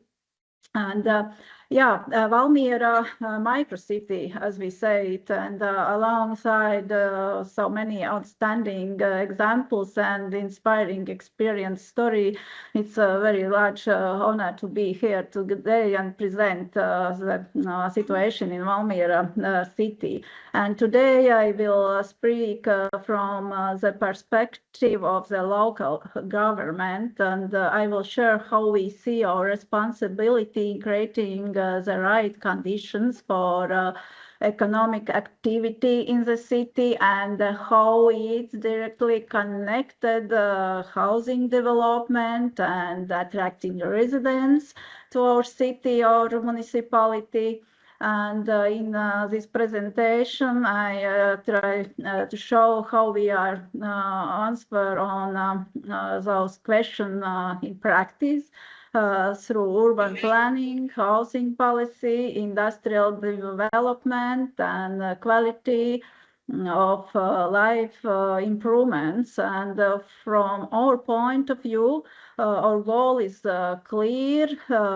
That municipality duties are to build a high quality people centered city, a city where life is comfortable, safe, and sustainable. Valmiera as microcity, as we say, and our strategy is simple but ambitious.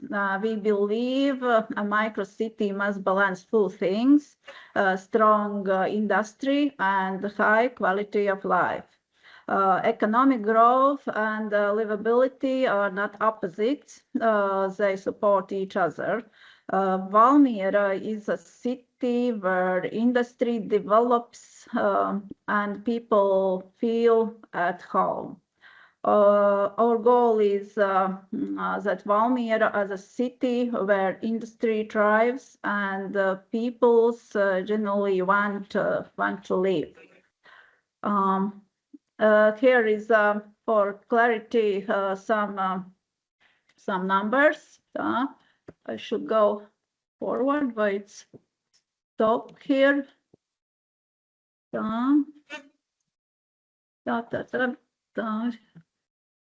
The slides is stopped for me. I don't know why. Sorry. Why it didn't go forward. But could you help me? I don't know what happened. The first one goes very well. Okay, yeah, thank you. It's for technical support too. As you see, we are not a very large city, but in Valmiera, like a government meaning, city there is a population under 24,000, but at all our municipality has 52,000 inhabitants. It's like along all Europe, the number of inhabitants is decreasing, but it's only according to declared address. We think that and we know that in Valmiera this number is much larger. Education is very important to ensure growth, and Valmiera has quality education at all levels, up to vocational and with the University of Applied Science. And this resulted that the number of students has increased by 472 students during 4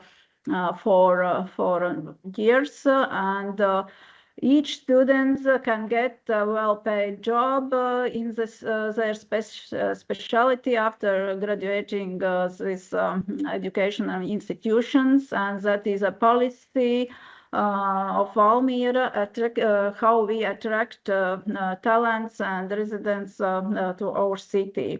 And this, of course, provides this our challenge, created new housing and work with housing development in our municipality.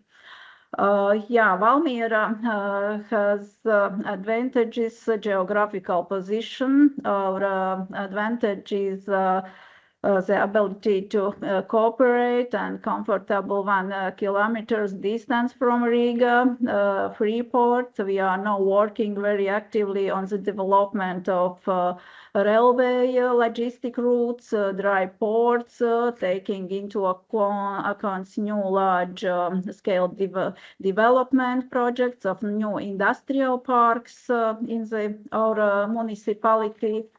And also we are a small city, our economic situation is strong. Valmiera has the second highest GDP per capita among 9 state cities in Latvia, right after capital city Riga.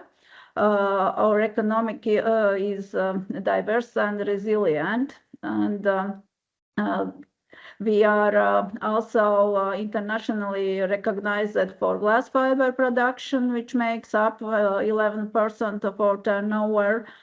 Construction, food production, wood processing, mechanical engineering, and all play important roles in our territory.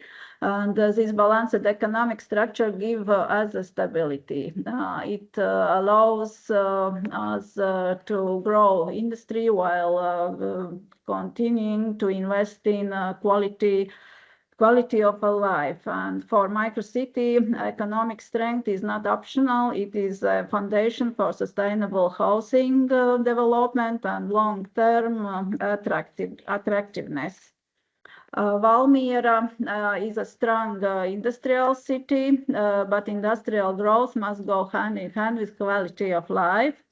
Around 7,000 people community daily to Valmiera city. Our goal is encourage them to live here.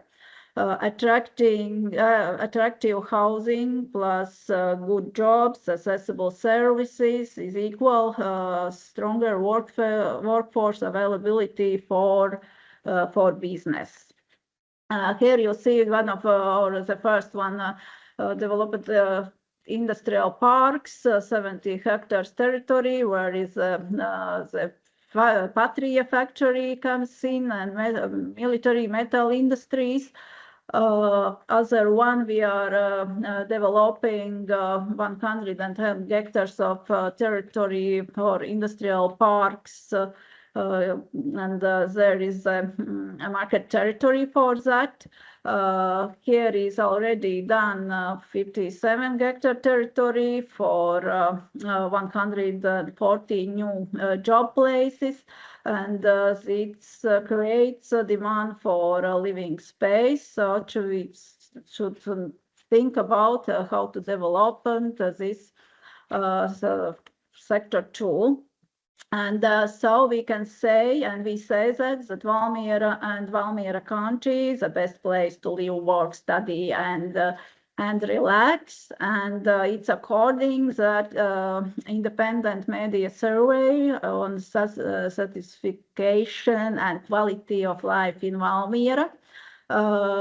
the municipality was not aware of such a survey until we saw the results, and we was very proud, especially politicians like that. But we see here that the residents have appreciated the safety of quality of life and say that 86% says that Valmiera is very safe city, and 99% satisfied with the quality of life in the city of Valmiera. And according to that, we say work on two things. We make our city family friendly and business friendly. Yeah, and according that, satisfied people, city happens when livability attracts people, people attract business, and business strengthens the city. And these three elements, urban environment, residential attraction, and economic growth, do not function separately. Their synergy is essential for sustainable urban development, because long-term growth is only possible when economic strength and equal of life involved together. For Valmiera, development must be balanced, and we do not design the city to encourage fast-through traffic. We design it for people to welcome, enjoy comfortable, high-quality living environment, and our goal is to provide a highly livable and people-centered city. Here you see some illustrations from our city and attractive urban environment, green corridors, the city bridge over the Gauja were designed, and river and transport infrastructure have been organized. Here is our last year project, the street next to the market square, and the municipality works in our city with professionals, professional territory development planners, especially with company Alps, who did a lot of works in our city, and we're proud about that. And they professionally bring their own signature and vision into Valmiera city.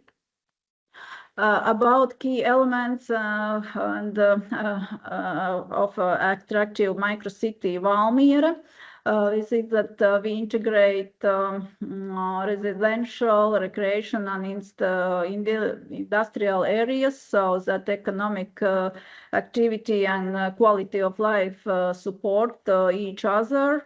For example, not that we can say that Valmiera not a city designed, as I said before, for fast traffic, but city that invites people to slow down while connect and enjoy a high quality living environment.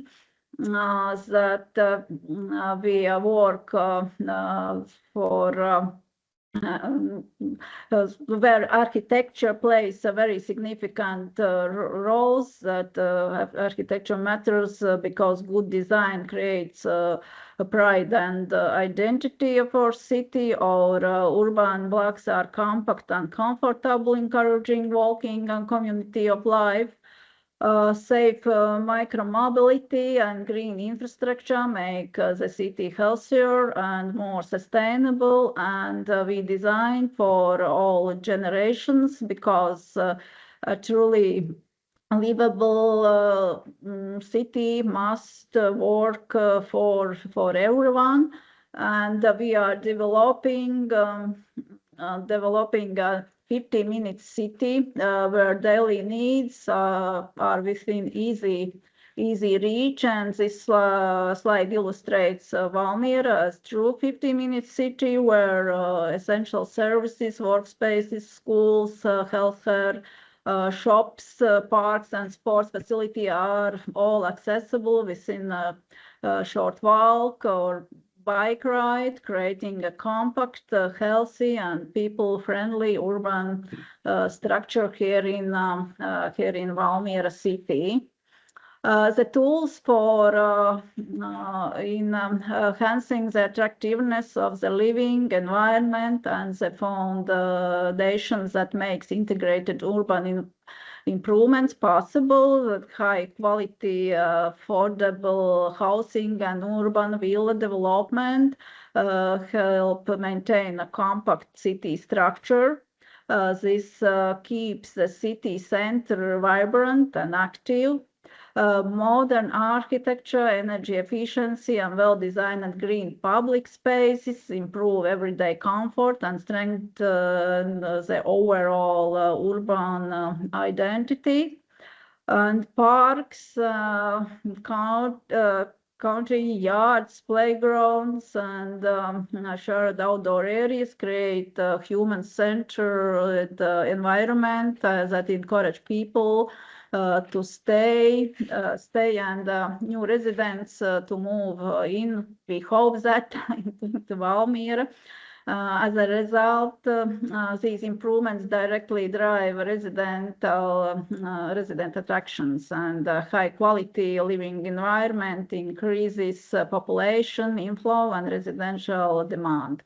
At the same time, it's support economic growth, and business can more easily attract engineers, IT specialists, managers, and international experts. And we have such kind of experts here, where when the city offers a safe, comfortable, and modern place to live. And in this way, improving living environment is not just a social policy, it's a strategic economic development tool in Valmiera city.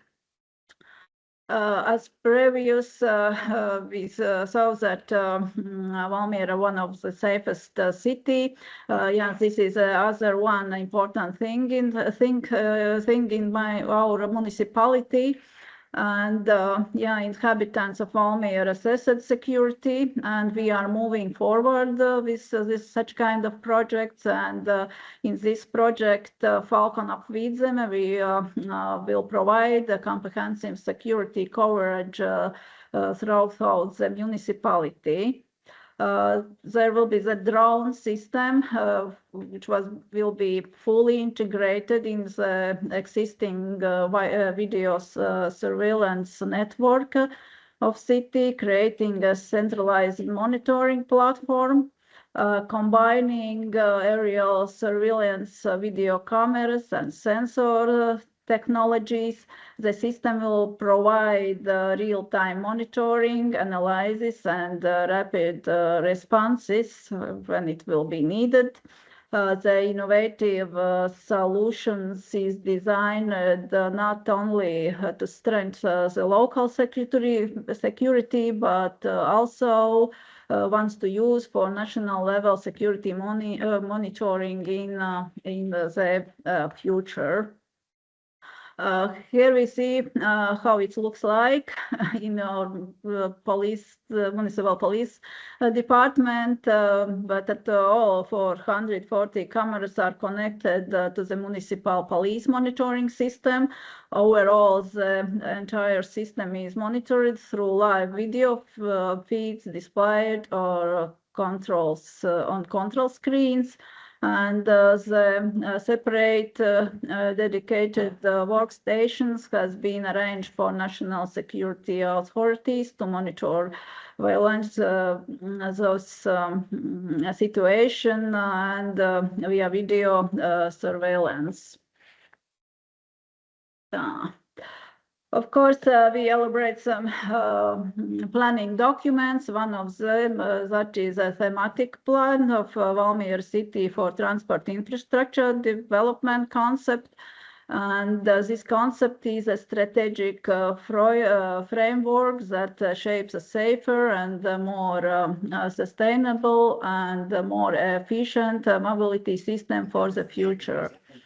The plan improves our traffic flow, organization, and optimize pedestrians and cyclists through a logically connected resident-oriented infrastructure network.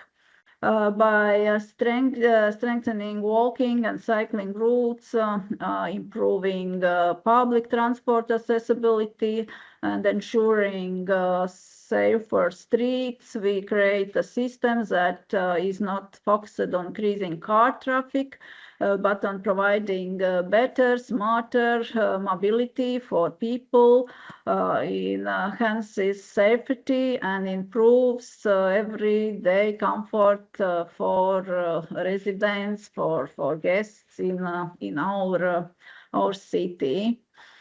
This is how it's look like in our documents. This is how our future street design looks: balanced, safe, and people-oriented. The other one important document is Sustainable Energy and Climate Action Plan until 2030. We focus there on sustainable transport, energy efficient buildings, modern street lighting, clean urban spaces, and responsible spatial planning. Together, these measures make our city greener, smarter, and more resilient.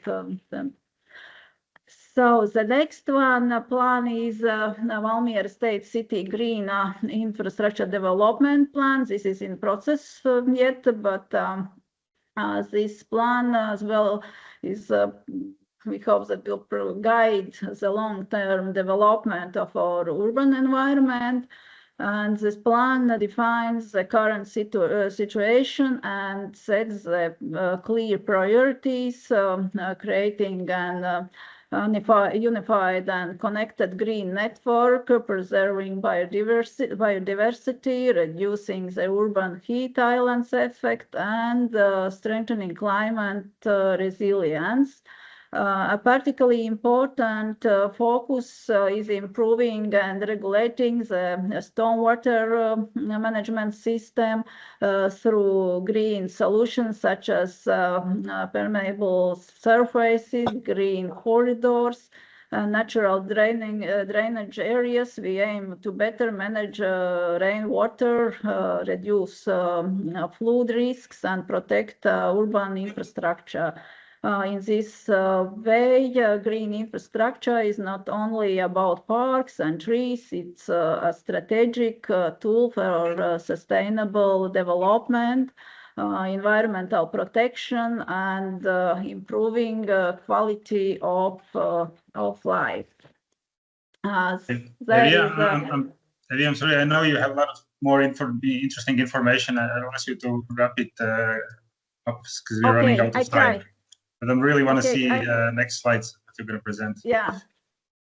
Okay, I try it. Yeah, this is a green infrastructure. This is a framework how it looks like. Of course, we inviting residents to share their views and vote for priorities, which they ensure that urban greening is not only planning decision, but community-driven process.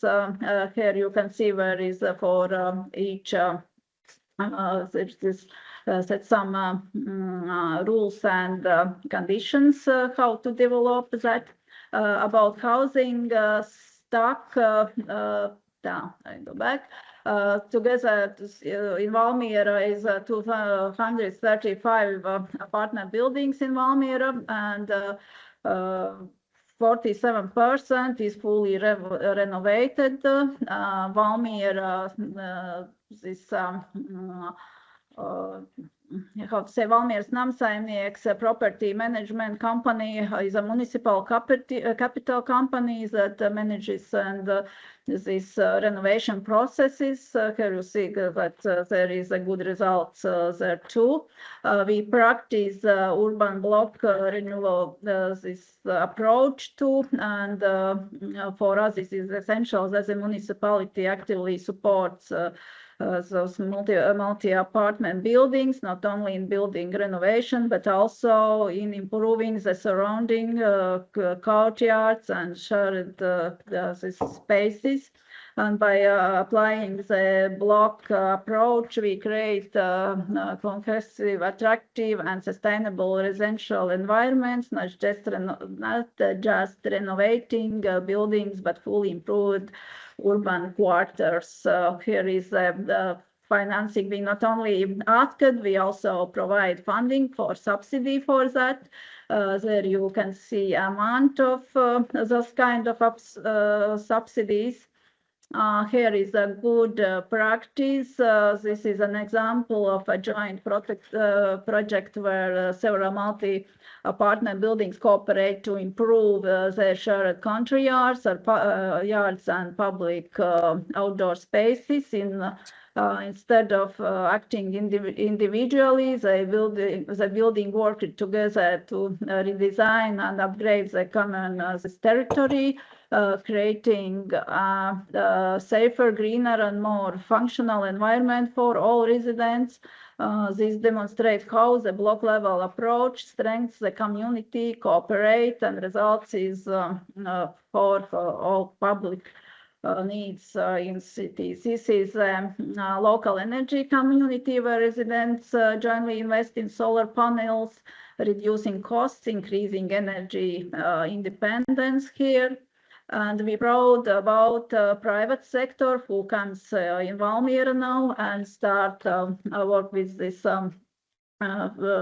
with the housing building process. And one of our significant achievements is that the municipality initiative in developing rental houses has positively influenced bank lending policies for multi-apartment construction in the private sector. And by taking this is the first step and demonstrating market demand, the municipality reduced the perceived risk and increasing confidence among financial institutions. And as a result, banks are now more open for financing private residential projects, and local construction companies have become much more active. And this shows how activity of municipality, how public initiatives can unlock private investments and stimulate housing market development in our municipalities. This is the newest residential development, the RIXARCH residence. The building has just been completed and commissioned, and it includes 10 modern apartments and represents a high-quality example of contemporary residential architecture in Valmiera. And this project reflects the growing activity of the private sector and demonstrates increasing confidence in the local housing markets. Here is the municipal rental housing, and here we took the initiative to respond to the high demand for rental housing. And by building municipal rental houses, we address the clear market gap and provide quality, affordable apartments for young professionals and families. And this coincidentally high occupancy rate confirms that strong demand, and this initiative has played a key role in stabilization and stimulating the local housing market in Valmiera city and outside Riga.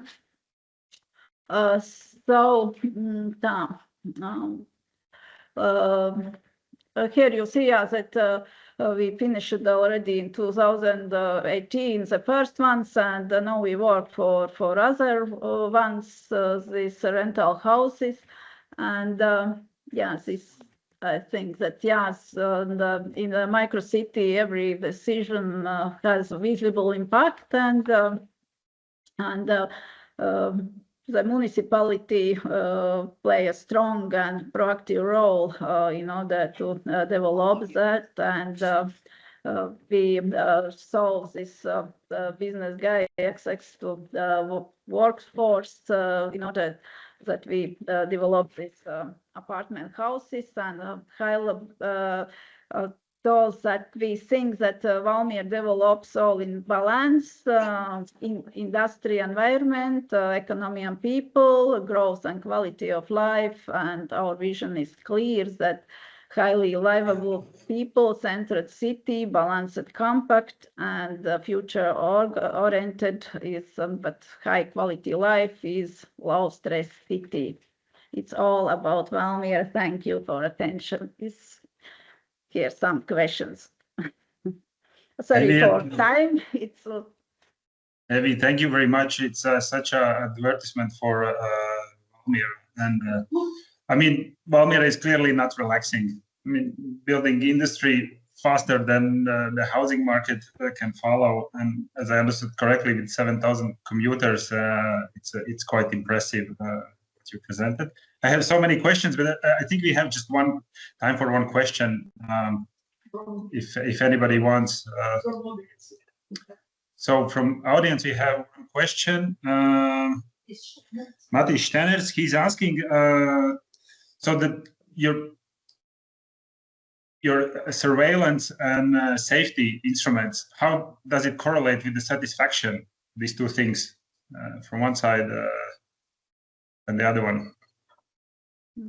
Yeah, we saw these results from our surveys that people appreciate that, and yeah, this is safest in our city. It's very important that people would like to come and choose like this residential or living space, Valmiera city, and safest is one of the important thing here, and because that we are now work to this project, how to develop the video surveying during or along all our municipality, and that it's much more safest and or video systems, and work together with our departments, policy departments, and policemen. It works very well, and people really feel very safe in Valmiera, and they would like to choose here to live do this safest. And the other one thing is that we should think about these green corridors, about safest moving through our city, and how people can get their schools and or these services in our municipality, how it's easy reached, and this means it's 15-minute city, but yeah, it's very important for people in order that they feel comfortable in our city, and it works, and according that they want to buy or build here or this house or some flats to buy and work here. From question about the system. But I think we sorry, I quickly see one more. Any assistant department about and if you tie with this, yeah, it's a good question. If you tie this together with the previous presentation, is Valmiera looking for these assisted rental apartments for elderly people in this direction? For elder people? Yes. No, of course, there is the opportunity, and we think about how to think for, in order to easy reach this flats, or and then how it is much more suitable for elder people, how it's it works for rental. There is some rules. We mostly concentrate for this living space for young specialists, how to attract them to Valmiera city, because there is a demand from this part of our citizens, but yeah, for other people there is the other one services, but there is opportunity to get as a living space which is suitable for this kind of peoples too. Yeah, there is the new one services in Valmiera who provides this medical care for older peoples too, and there is all infrastructure is built according their needs for them. But we work on all kind of target groups and other peoples too in that kind. Yeah, if I see on the statistics you presented that Valmiera's growth happened in just last few years, so I imagine you have quite a diverse perspectives to look on. Matt, you want something add to finish this before we move to next one? I see you have just really quickly, I thought it was really interesting. I've put a link in the chat.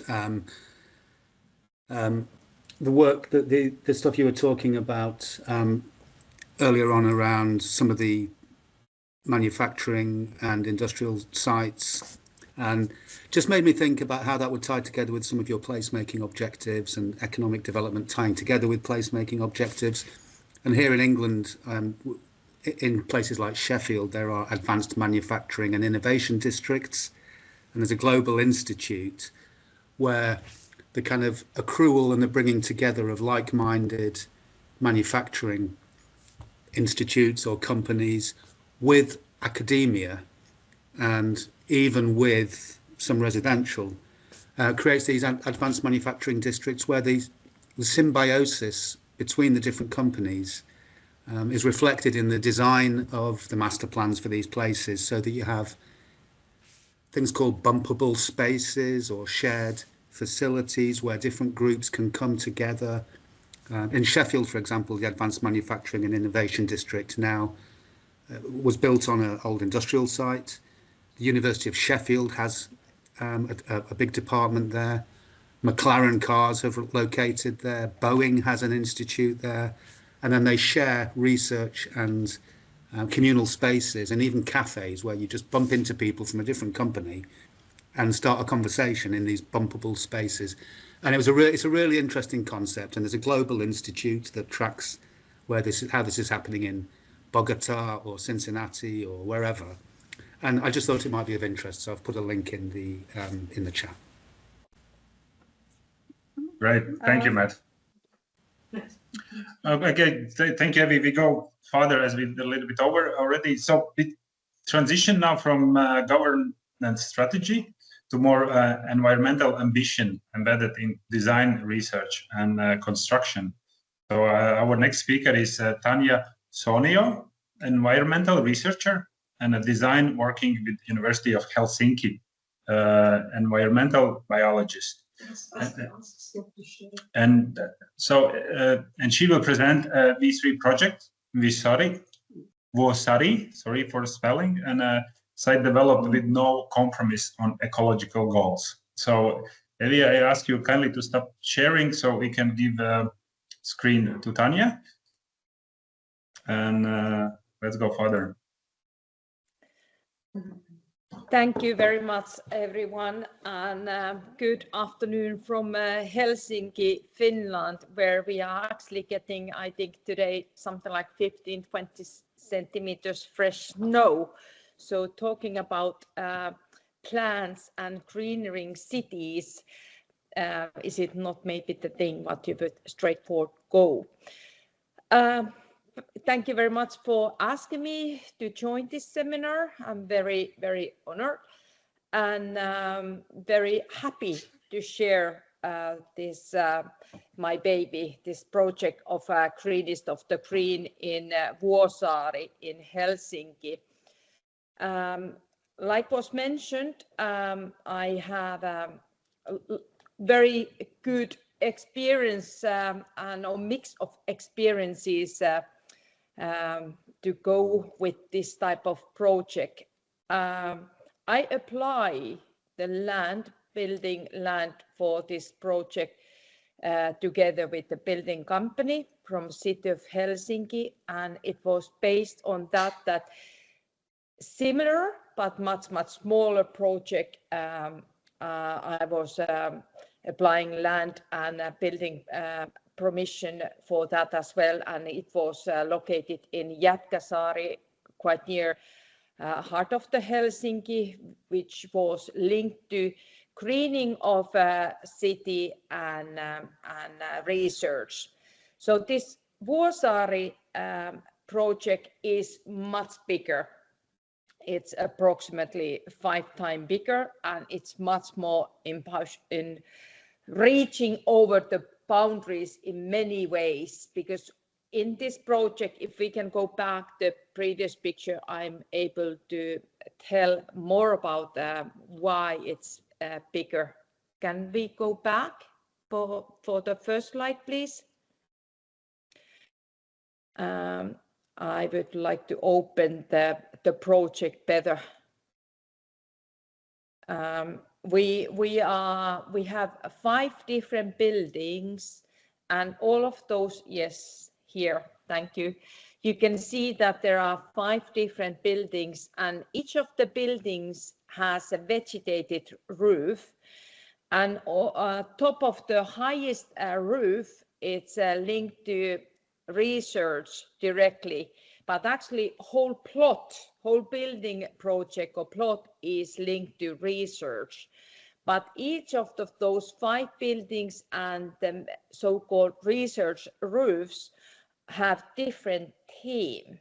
So they are based on that fact that here in Finland, like everywhere else in Europe and world, we are losing because of this climate change, we are losing species, not only mammals or insects, but we are losing plants, different type of plants as well. And that is, as an environmentalist and researcher, that was like a key factor why I wanted to have these different theme-based vegetated roofs. And Vuosaari is located near the Baltic Sea. So coming from the Baltic Sea, we have a sea planting, and then we have a sea meadow planting, and then we come to deciduous forestry, and we come to open area forestry, where is very different conditions. So all of these growing conditions are very different. And we have these 5 roofs, but then on the decking area, we double research 3 of these vegetated roofs, what we have in here on the top of the roofs. But on the pictures, or this design picture, you can see on right side, can we go back, please? You can see that there is, I will tell you when to change the slides, please. You can see that there is a kitchen garden. So I have been living over 20 years abroad in different countries in Europe, and I find out that bringing people together, like the previous people have been speaking, is very important for the safety reasons and for health reason and for social reason and so on. So having this type of housing where you can have a kitchen garden where the neighbors can share a communal area, work together without really talking about themselves, just talking about plants and how they drive and what they have done. For example, all of these houses, they have them individuals green roofs, they have a composting, and they have this raised vegetable plots. So, and to getting there, those roofs, you actually, there is this like a communal rooms where the neighbors can rent for the free, but to use for example, birthday parties, because flats or apartments are quite small these days. So very few people would be able to celebrate, for example, them birthdays or graduations in their flats, but linking those communal areas together, for example, this kitchen garden, you can do that. You can bring your family together and you can have a good celebration in there, because there are tables and chairs and things like that where to do that. I have to mention that these properties, even they have these research and vegetated roofs and so on, they are not privately owned. They are partially owned apartments, or they are rental properties. And they are owned, based on that is that we are trying to increase welfare and social connections in different type of backgrounds. So you can apply for rental apartment, or you can apply to buy partially your apartment. So there are different types, and it is not very common, at least in Finland, that I heard Matt's lecture earlier on, but that this type of housing is recommending so much greenery. So what I'm trying to do is, based on the research, to show that when we have a lot of greenery and we have this communal thing, it is better for everyone.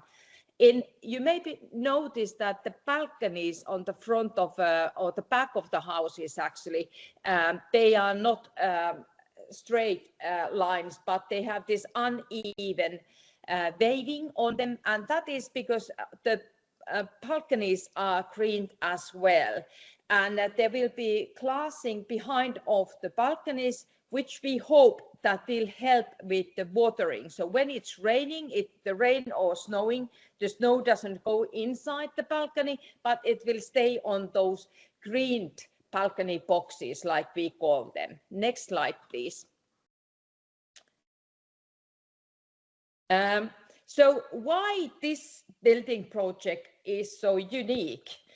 And I can say that, honestly, I'm quite proud how we have managed to change of thinking of the building company and thinking of our clients, is that we are not just building houses. Nope. Before we started building the houses, our research team made huge research on what on that plot was growing, what kind of plants or trees and shrubbery and mosses and so on. So we have inventory of what was growing there, what we thought what would be important for increase biodiversity.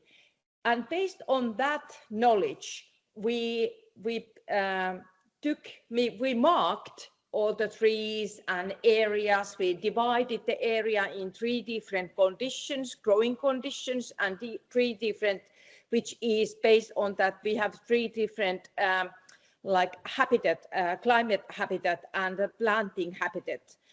And we have taken the trees and shrubbery and grasses, rocks, the growing medium away for 2 years.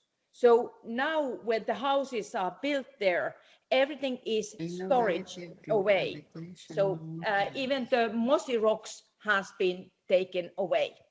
Thank you. Next one. So, like I mentioned, this is not just a normal building project. No, it's based on the research and really strongly on that what kind of vegetation was living there and then bringing that same vegetation back after 2 years on those research roofs and on the decking area and on the greenery surrounding areas after the building has stopped. And what we are researching is that how the plants, how the trees will survive this kind of moving, like I would say, that taking away from home for 2 years, and then we are bringing them back. And we know what condition they were before they were moved, and now we are monitoring. In 2 years' time, we are monitoring those plants which are placed in other area in Nurmijärvi, and then when we bring them back, we are monitoring them again. Why this is again very unusual, that City of Helsinki, these our clients, and the building company and us, University of Helsinki, we have agreed 30 years research project. So that is not very common that you have so long research linked to one project, but we managed to get that, and that way we are really getting good knowledge that what plants would survive in roof conditions and how it will affect not only the plants but the other biodiversity aspect, as well the people who lives on those properties. So next. And like I mentioned, all the plants and even the ground level plants, they have their ID numbers. So we know that where they were moved in Vuosaari and where they are now locating in 2 years in Nurmijärvi, and then when they come back again to Vuosaari, we know where they are locating. And we are not going to put them exactly like same locations like they were previously. We are taking risk on that sense that we want to see that how, for example, I will go in deeper in this, how the lighting will affect how the plants will survive. Next one. So in here you can see that it's approximately half hour from Helsinki. The Vuosaari, the Nurmijärvi is locating, and what we are doing, we are looking as well that how different size of trees will survive. Will that affect that how they will survive all this moving around? And how this working together with very old-fashioned tradition like building houses and city planners, how they will take all these in account as well. How much money is spent when something like this is done. So that those are always important knowledge to gather as well. So on the end of the building project, we will be much more knowledgeable. So next, please.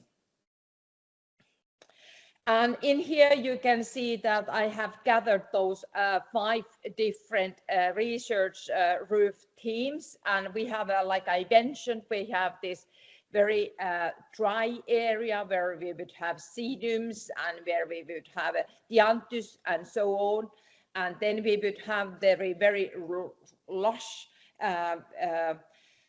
evergreen area, and then we have a meadow areas and seaside planting. Next.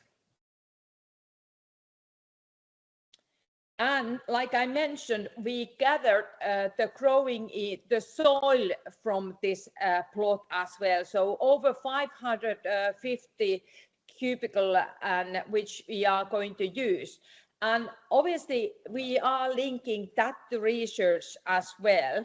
And what was very important, and which I'm so pleased that City of Helsinki was able to give us nearby, only I would say that less than 400 meters, maybe 600 meters by bird light direction, the area where we can storage this growing medium.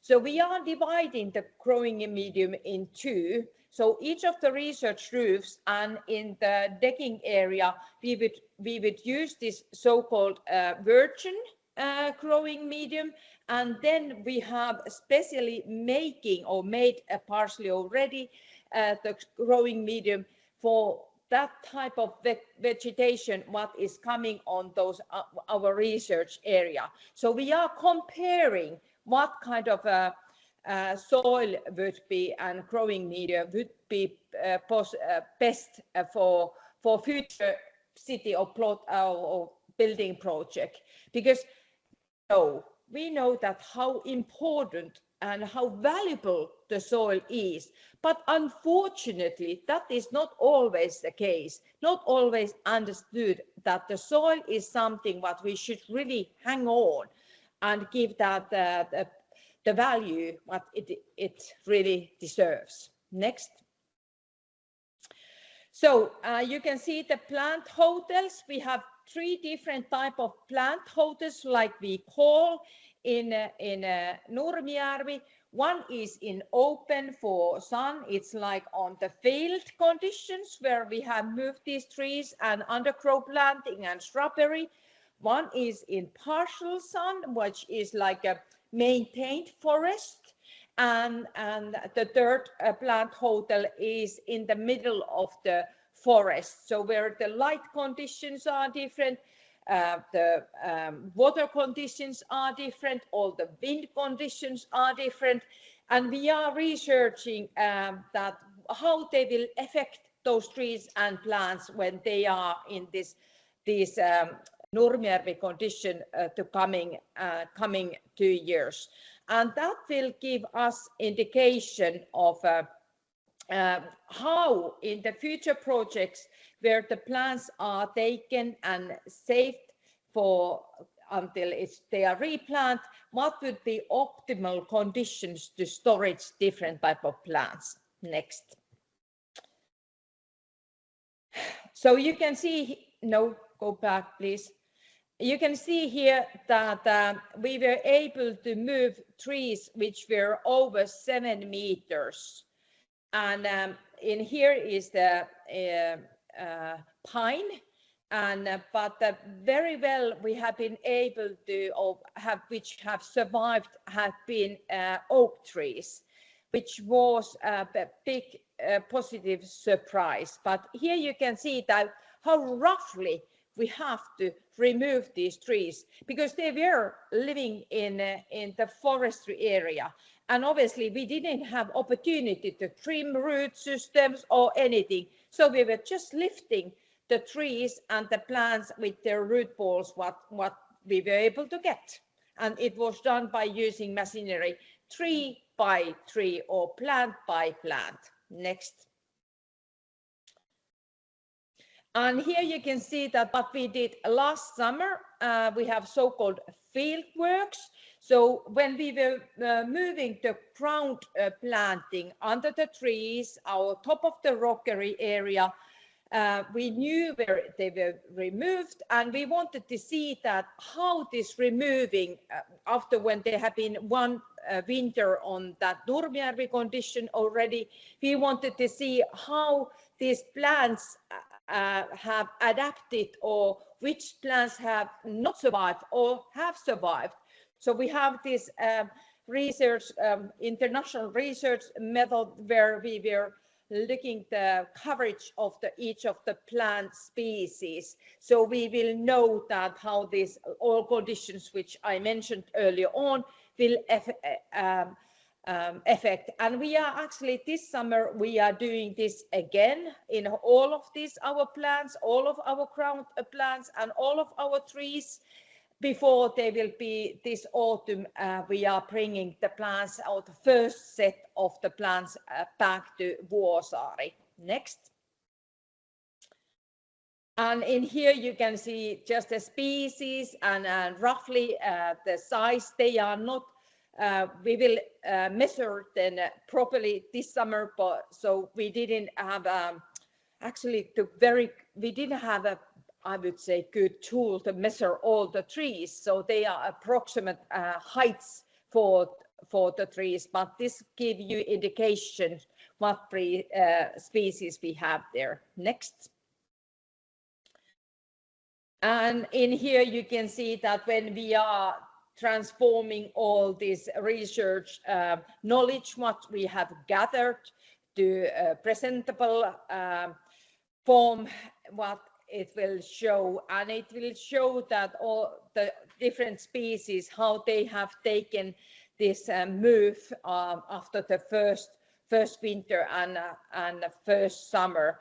And really we have all these different type of points what we were researching at the grid of the stem, and we have numbers of the quality of the tree or the plants and so on. So we will know better in the future which would be the best species. I'm not going into detail of which have survived, but overall we can say that the conifers, the bigger conifers, they have harder to adapt this move than deciduous trees. So that is something what was interesting to find. But then there were always those surprises, like I was showing earlier on the pictures, that the big pine trees looked very healthy. So there is not 100% confirmed information what we can say what is the best species or best conditions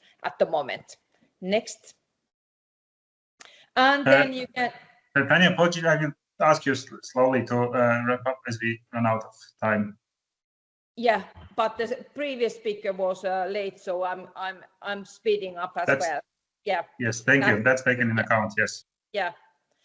And in here you can see that we are observing the light conditions for how they have affected the species. Next.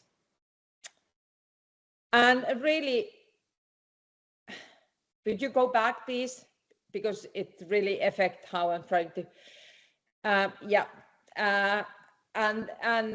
Then really we are trying in graphic, because what we are going to do, we are publishing research articles, which are then the tool what we can use for future projects. Next. And in here you can see the connection of the different type of research questions what we have been able to do. Next. And that was like before early spring and later spring.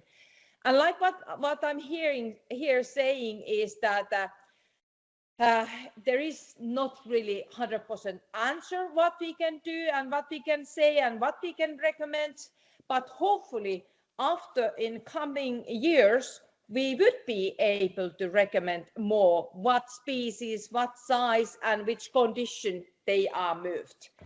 But what we have found out that bare-rooted trees seems to do better than these root ball, and we don't know why. We can't understand why, because if you go and buy a tree from the nursery, it is different. It survived the root balls, but the bigger root ball, it will survive better than the bare-rooted. But we are not able to answer yet that question. Next. And in here you can see our research team, which is working even weekends.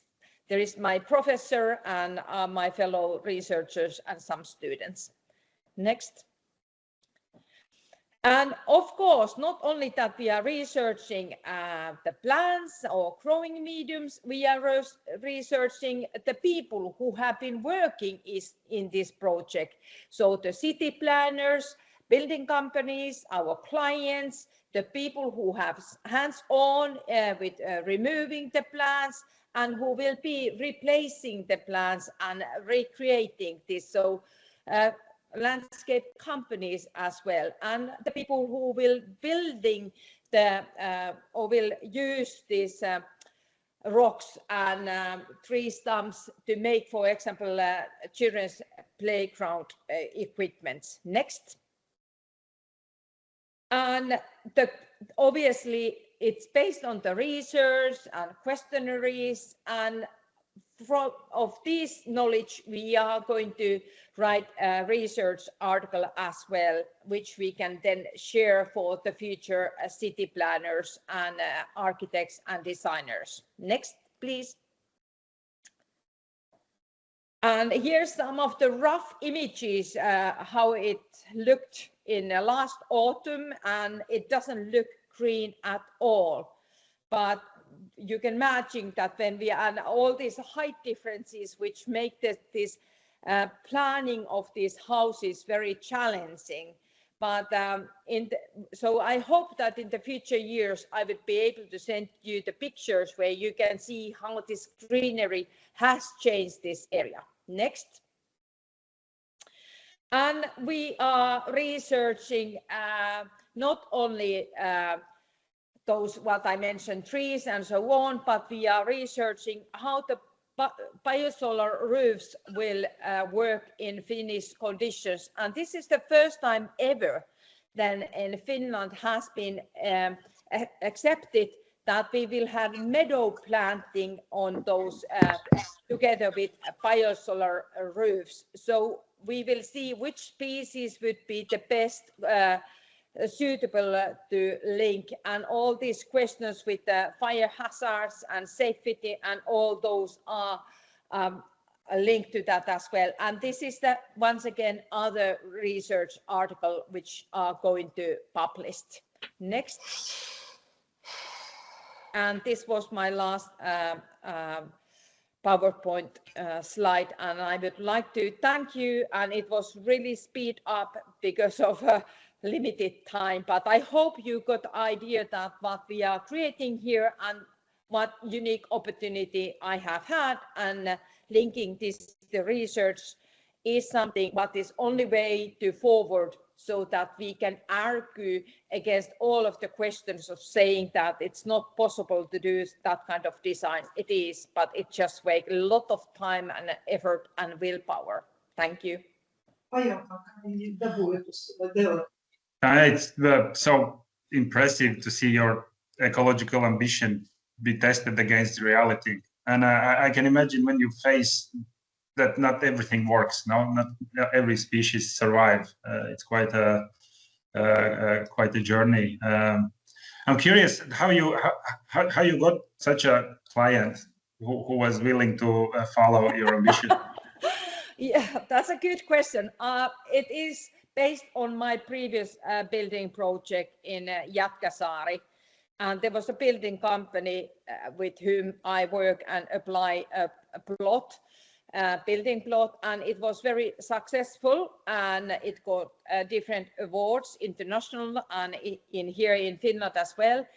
And then, but it didn't really satisfy me, my ambition, or I saw that we can do better. We can have an even more challenging project linked to research and building. And I have to give a big thank you, not for only the building company, but Helsinki city planners and our clients who were willing to see this type of research, because really linking this type of research on buildings, it's never have happened in Finland before, and for my knowledge and our research fellow knowledge, not in anywhere else either, that we are what we are doing.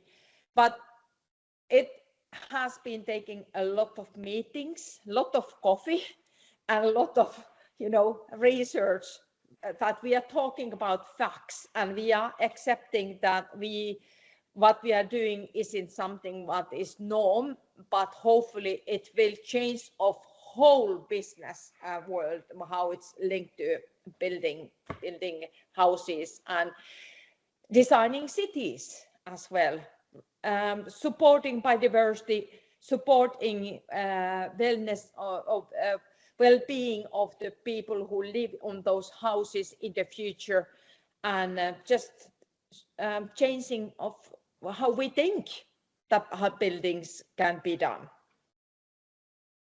Thank you. Yes, I think when the building will be finished, I think you will prove a lot of assumptions wrong that was previously for our understanding.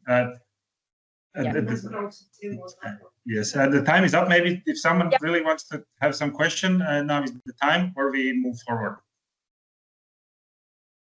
Okay. Tanya, I will ask, can you please stop sharing? So the next one. Yeah. Okay, good. Thank you. Yeah, so I quickly check the check. Okay. Okay, so let's go forward and we move back. Yes. We have two questions. We have two. Apologies.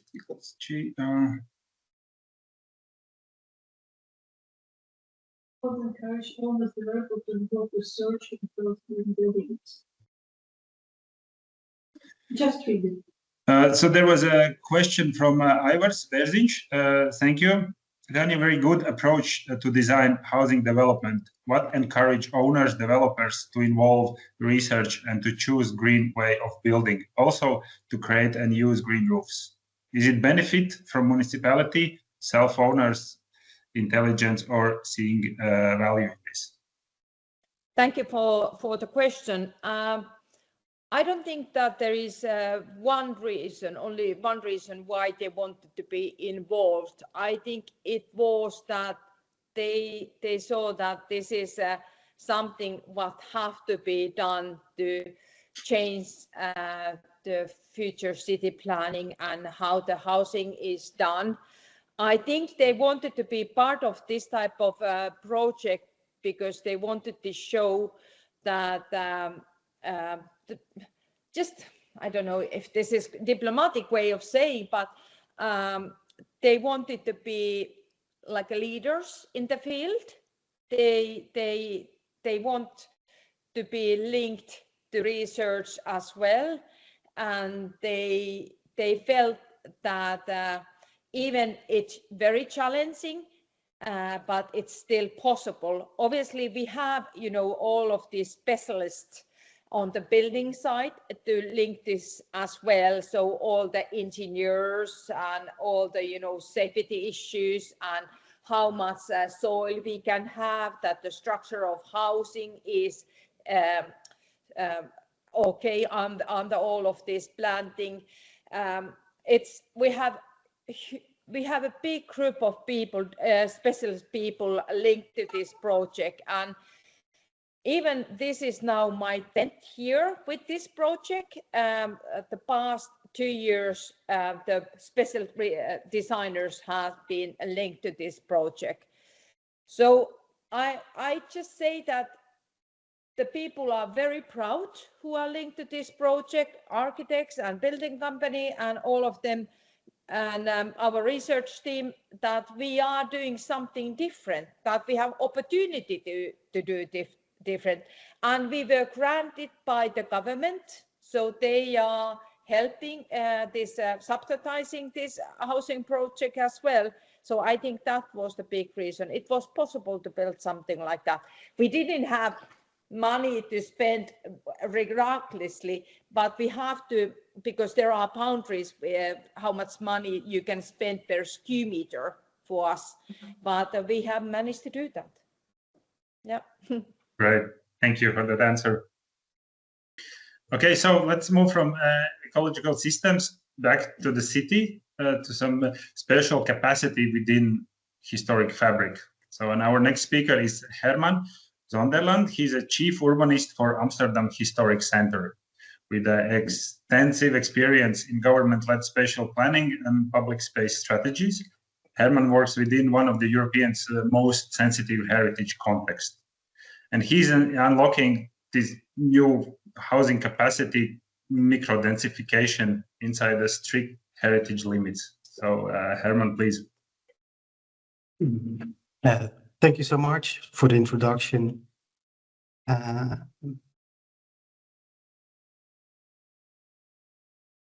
Let's see. So today I will present you the Opvallen project we did for the city center of Amsterdam. But before we dive into the projects, I want to show you some different scale of policies of the municipality.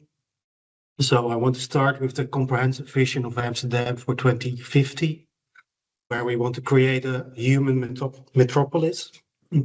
And this vision describes the desired development based on 5 strategic choices. The first one is the polycentric development, next growth within limits, also the sustainable and healthy mobility, and as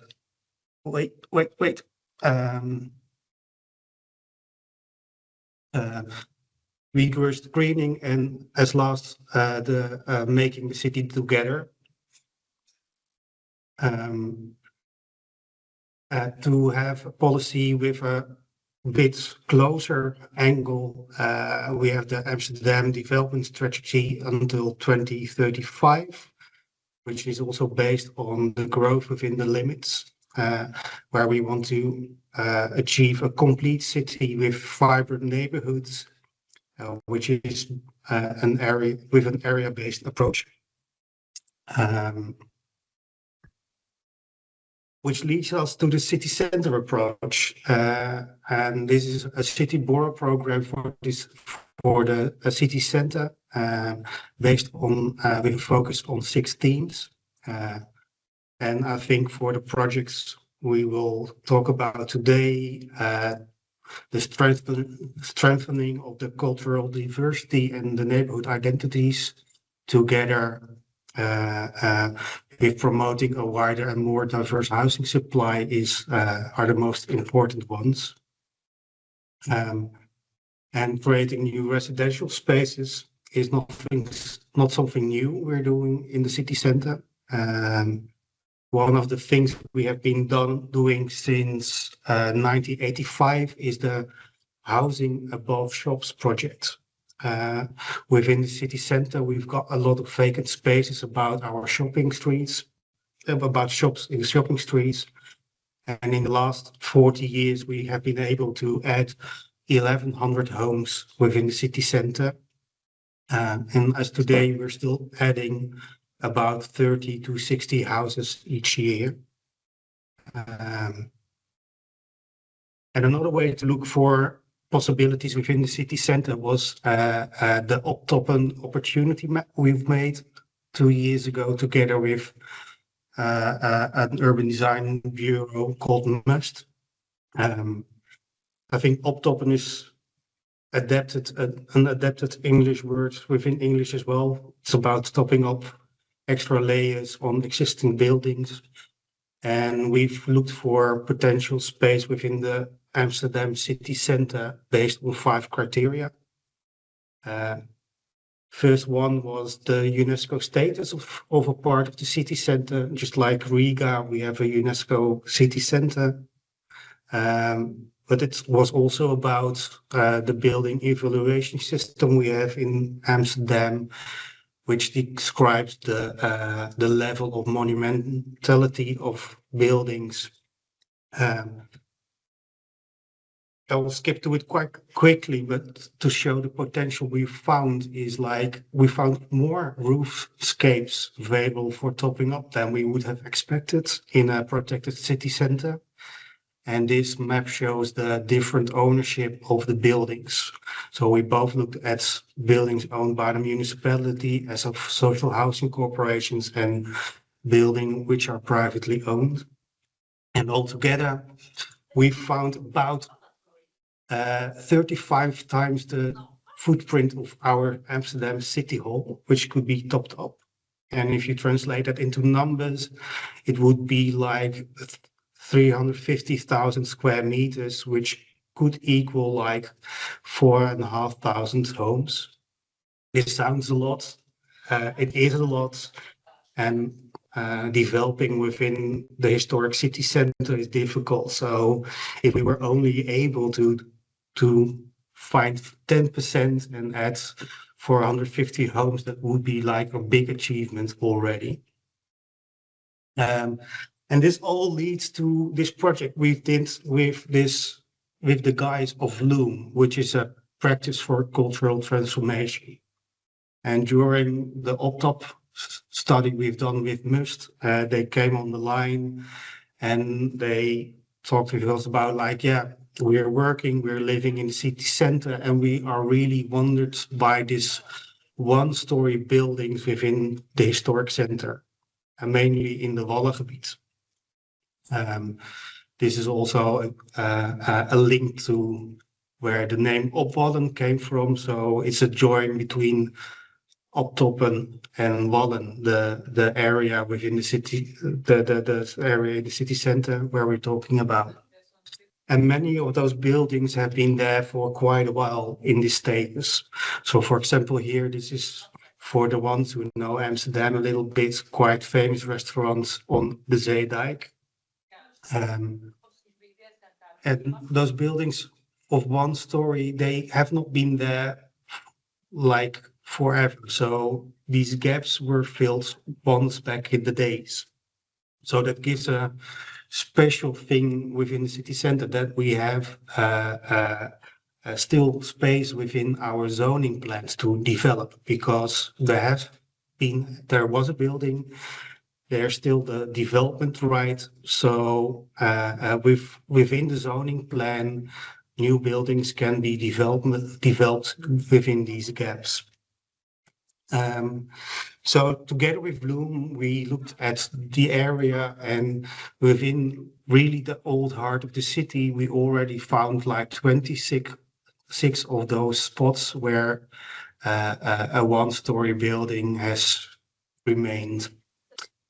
And together with Bloom, we did some first exercise on how you could develop those gaps, both in a permanent as in a temporary way. But really to find solutions, what to do with these gaps, we organized this design challenge. So in the summer of last year, we've asked about 24 emerging Amsterdam-based architecture practices to come with a plan how they want to approach this challenge. And together with a committee, we selected 4 teams to investigate and elaborate their ideas. It was a process of a few months where we also did some guiding and intervention sessions. So it was not that they were in their own bubble, but it was really about working together.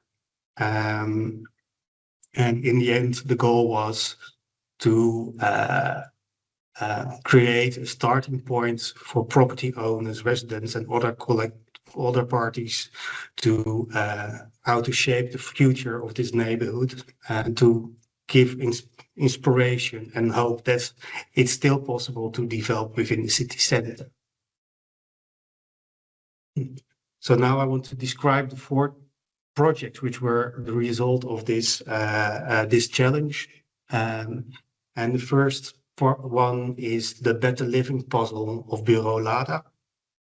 And she was inspired by both the welfare state housing models as the contemporary forms of collective living. And the Better Living puzzle introduces a new transformative typology, which is a compact residential unit that directly open into shared semi-public spaces, or saloons, how she called it. And these units reinterpreted the traditional box bed into a contemporary living unit. So what she's done is she created like a building which has 2 parts. On one end, the private pods where people live, and in a way also just like these bigger collective spaces. And she based that on the home saloons, which were rooted in Renaissance Italy and France. Following this example, the saloons clusters combine various functions as gardens, cooking spaces, bath pass, recycling, textile recycling, and co-working. And every unit she looked at contains a puzzle of 5 of those saloons together with 10 units for living. And in this way, neighborhood residents, alliances, and co-housing residents can participate in those shared saloons. The proposal is a collection of developments, so it's not one development at its own, but together it forms a social ecological housing network which is supported by policy, innovative financial models, and contemporary design. And the comfort and generosity they create are only achieved by solidarity.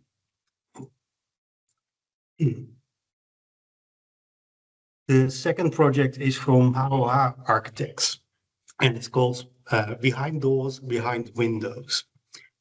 And the proposal of the architects is it does not only look back to the city past, but it consciously chooses the present and the current situation as the starting point for future development. And it embraces the everyday nature of the 26 locations. So the plan celebrates and preserves the monumentality of every day. And just like spaces make centers legible, the 26 gaps in the red light district give the streets and alleys their recognizability. On the right top, there's this famous painting of the golden band on the Herengracht, which shows the imperfections which literally and figuratively offer space for wonder and imagination. The proposal of the architects wanted to celebrate the monumentality of the emptiness. And it's a little bit like the concept of the Japanese concept of ma, where empty space is not only about absence of something, an object or a building, but rather about the presence of endless possibilities. So what they've done is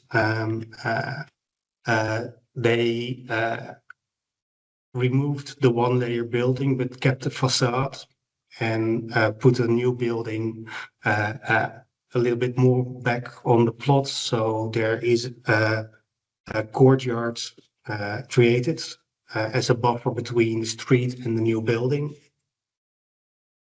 And as a layered interplay of the new facade, a glass skin curtains and the warm appearance of wood will change with the time of day and the residents' use.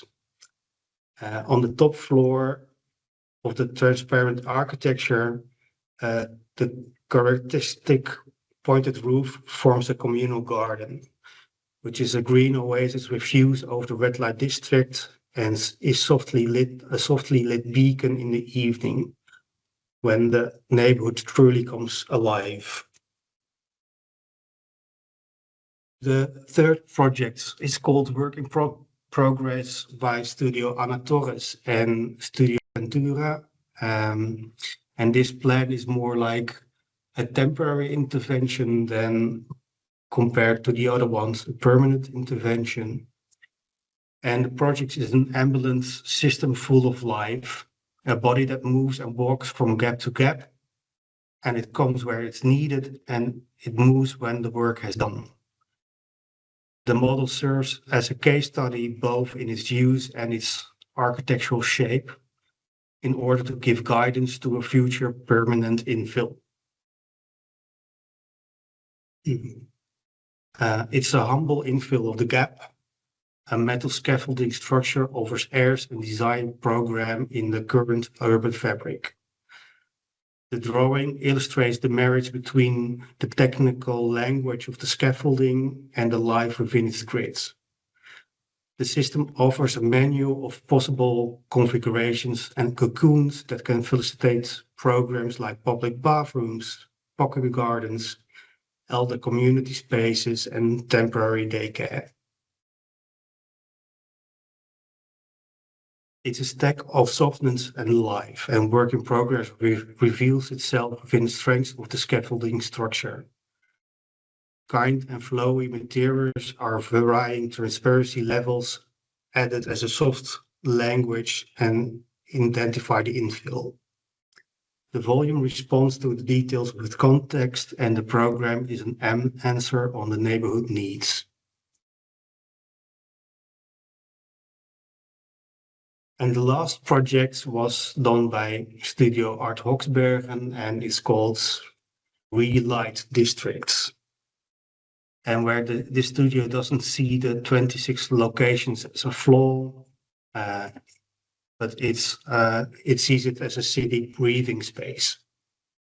With small strategic interventions, they add lights, air, and life.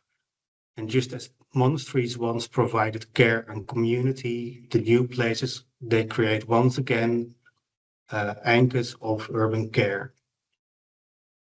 So the studio created a toolkit consisted of a modular timber construction. It's prefabricated elements which can be installed in a weekend, so it doesn't cause any construction disruption. Wood as the primary material connects tradition with innovation. It references to Amsterdam historic timber frame construction, but in a contemporary CLT way. The woodwork workshops will become the breathing hearts where residents, craftspeople, and designers prepare the modules together. Here, all production methods are revived in a new form. The architecture extrudes transparency. Semi-permeable facades, voids, and skylights bring air into the dark alleys. Flexible volumes grow within the neighborhood, from micro-apartments to community rooms. This creates a network that strengthens the community and gives residents breathing space throughout all phases, from design to use. And as we wanted to share these possibilities and broad look on how you could develop within the Wallen area, we hold this pop-up exhibition. It was the second week of December last year. And in this space in the city center, we showed all 4 designs and the study we've done before. And a weekend long, we talked with architects, residents, owners on how you could develop those plots within the city center.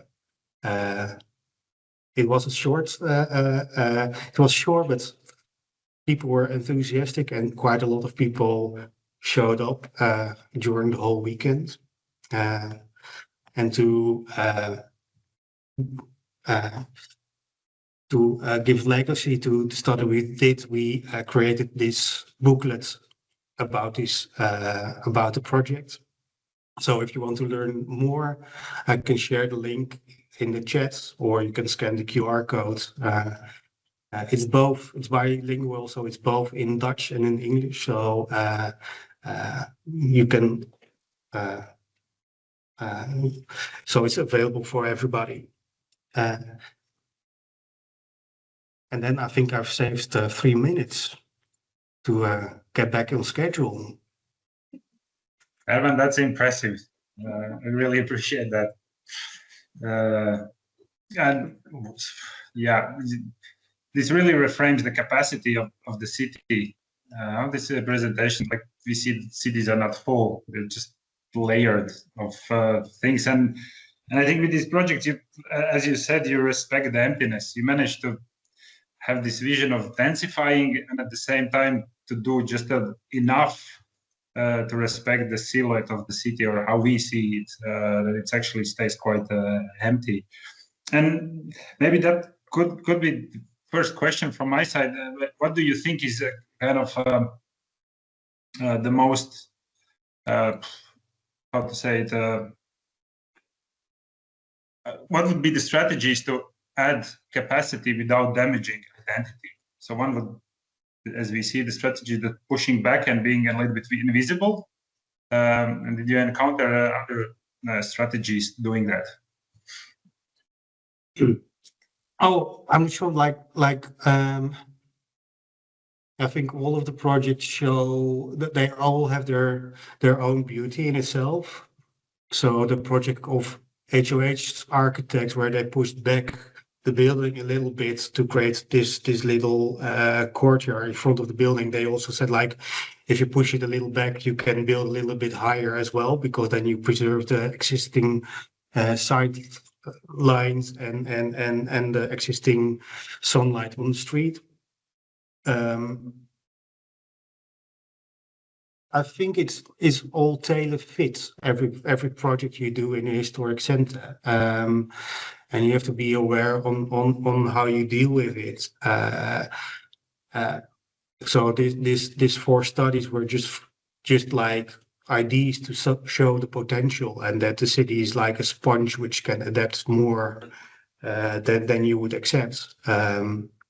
So in the end, I think it's just like having a study on each location where you do an intervention and pay respect to the surroundings, but don't be afraid to add a new contemporary layer to the old city. So I think every generation has a right to add their own layer to a city, and I think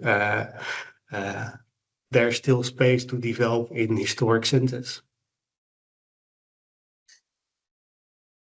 Right, thank you. So, anybody has additional questions?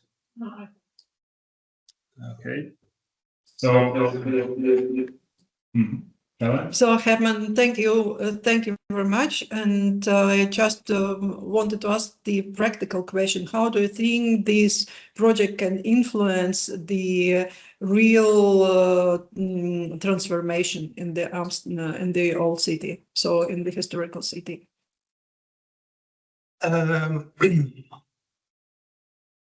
So on one hand, it's I think about showing potential to building owners and developers in the city.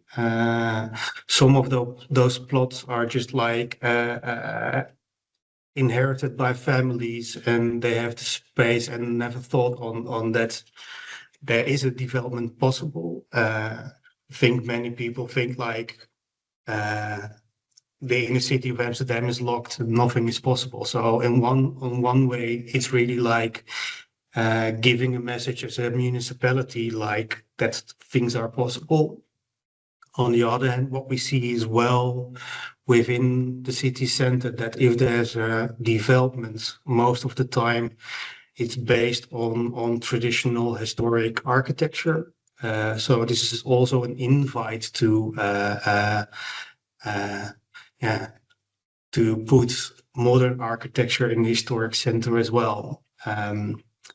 As the beauty committee of Amsterdam say, like, okay, we encourage architects to come with contemporary designs, but making a contemporary design within this historic context is more difficult than basically copy an historic building. So we need good architects to make beautiful things.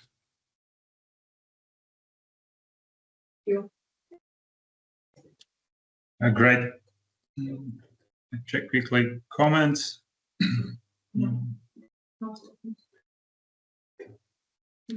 Okay, great. So let's move. Yeah, Herman, thank you. So let's move. You're welcome. From more historic center to large scale infrastructure lands. And our final speaker is Maarten van Ecken, professor of urban design university in Antwerp, Belgium. And he's expert in sustainable urban infrastructures. And his work examines how railway-owned land can move from being urban barriers to becoming catalysts for housing, public space, and long-term value creation. So he's bringing us to infrastructure-defined future inhabitation capacities. And just a quick comment from our Latvian. For us, this is a really interesting topic because for us, railway zones are treated as well as untouchable, protected strips that actually separate neighborhoods, and they are safety barriers, not and becoming urban barriers as well. So we need not only to challenge our mindsets, but as well challenge planning regulations regarding this topic. So, floor is yours. Thank you, Rini. It's very interesting. Maybe we can pick up that thought afterwards. Thank you for the introduction. And I recognize that being a last speaker, I know have the impossible task of being both insightful, but also trying to be shorter than everyone has been before me.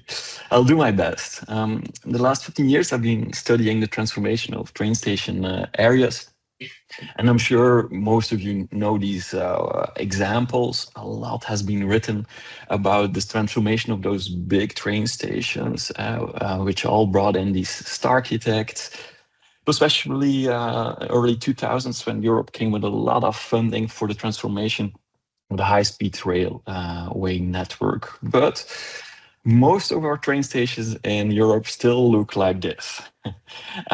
We have a platform, we have a kind of billboard which shows when hopefully the train might arrive, but that's about it.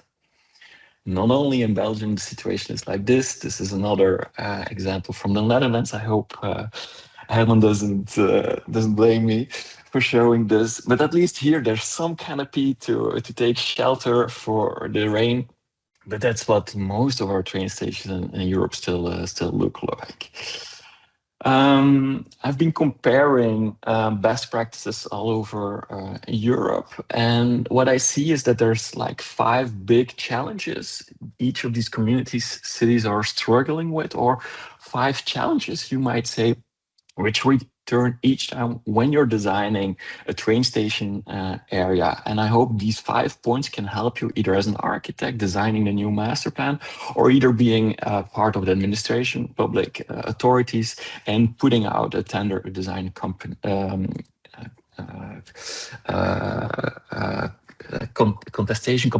out there. First of all, which is always the driver in those competitions of transformation is the traffic. Either it's a traffic jam or there's the demand of increasing the capacity of the railway. Unfortunately, I have to say that here in Flanders, we're the European champion in traffic jams, with Brussels and Antwerp being the 1 and 2 most congested cities in Europe. On an average day, we stand 8 hours in traffic jam. Queuing back and forth. The advantage is that, of course, because of these huge traffic jams, is that the railway transportation is getting more and more popular. Also, in these smaller train stations, people acknowledge that it's easier to drive 5 or 10 minutes with their car to a smaller train station and then take the train for another 15 minutes to bigger cities like Antwerp or Brussels. But unfortunately, apologies to stop you. Can you maybe put it on full screen, because you're stuck on a first slide? I have a feeling you're jumping through the slides. Oh, I'm sorry.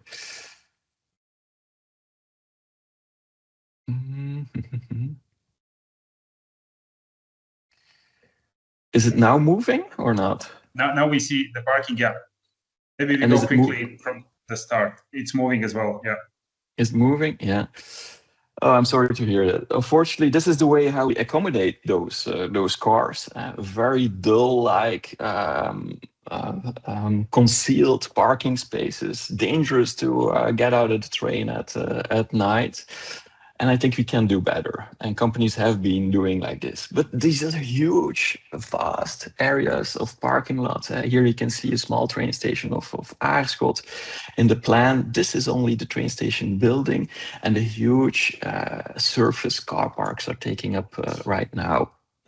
To be honest, the last cars, they're next to the cows into the agricultural field as we speak.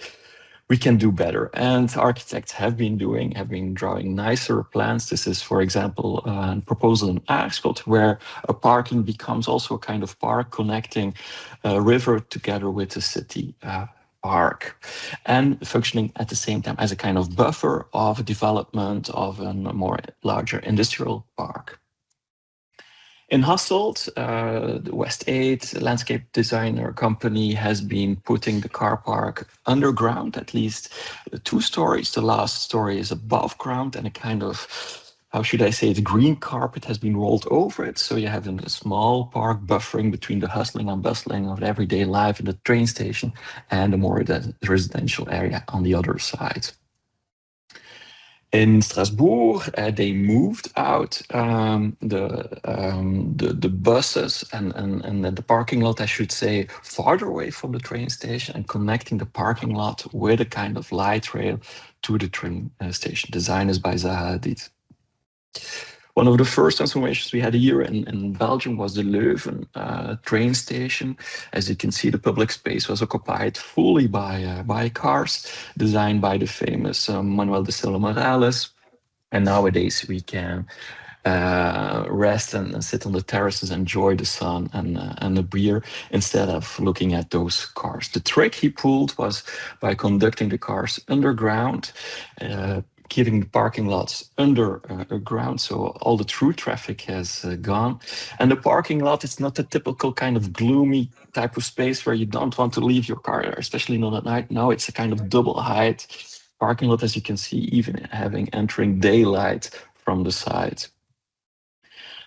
It was a project nice for its days, but it's already 20 years ago it was done. And today we know more about the challenges, especially on the topic of climate change. So again, the square is under transformation, bringing back greenery and more room for water as well.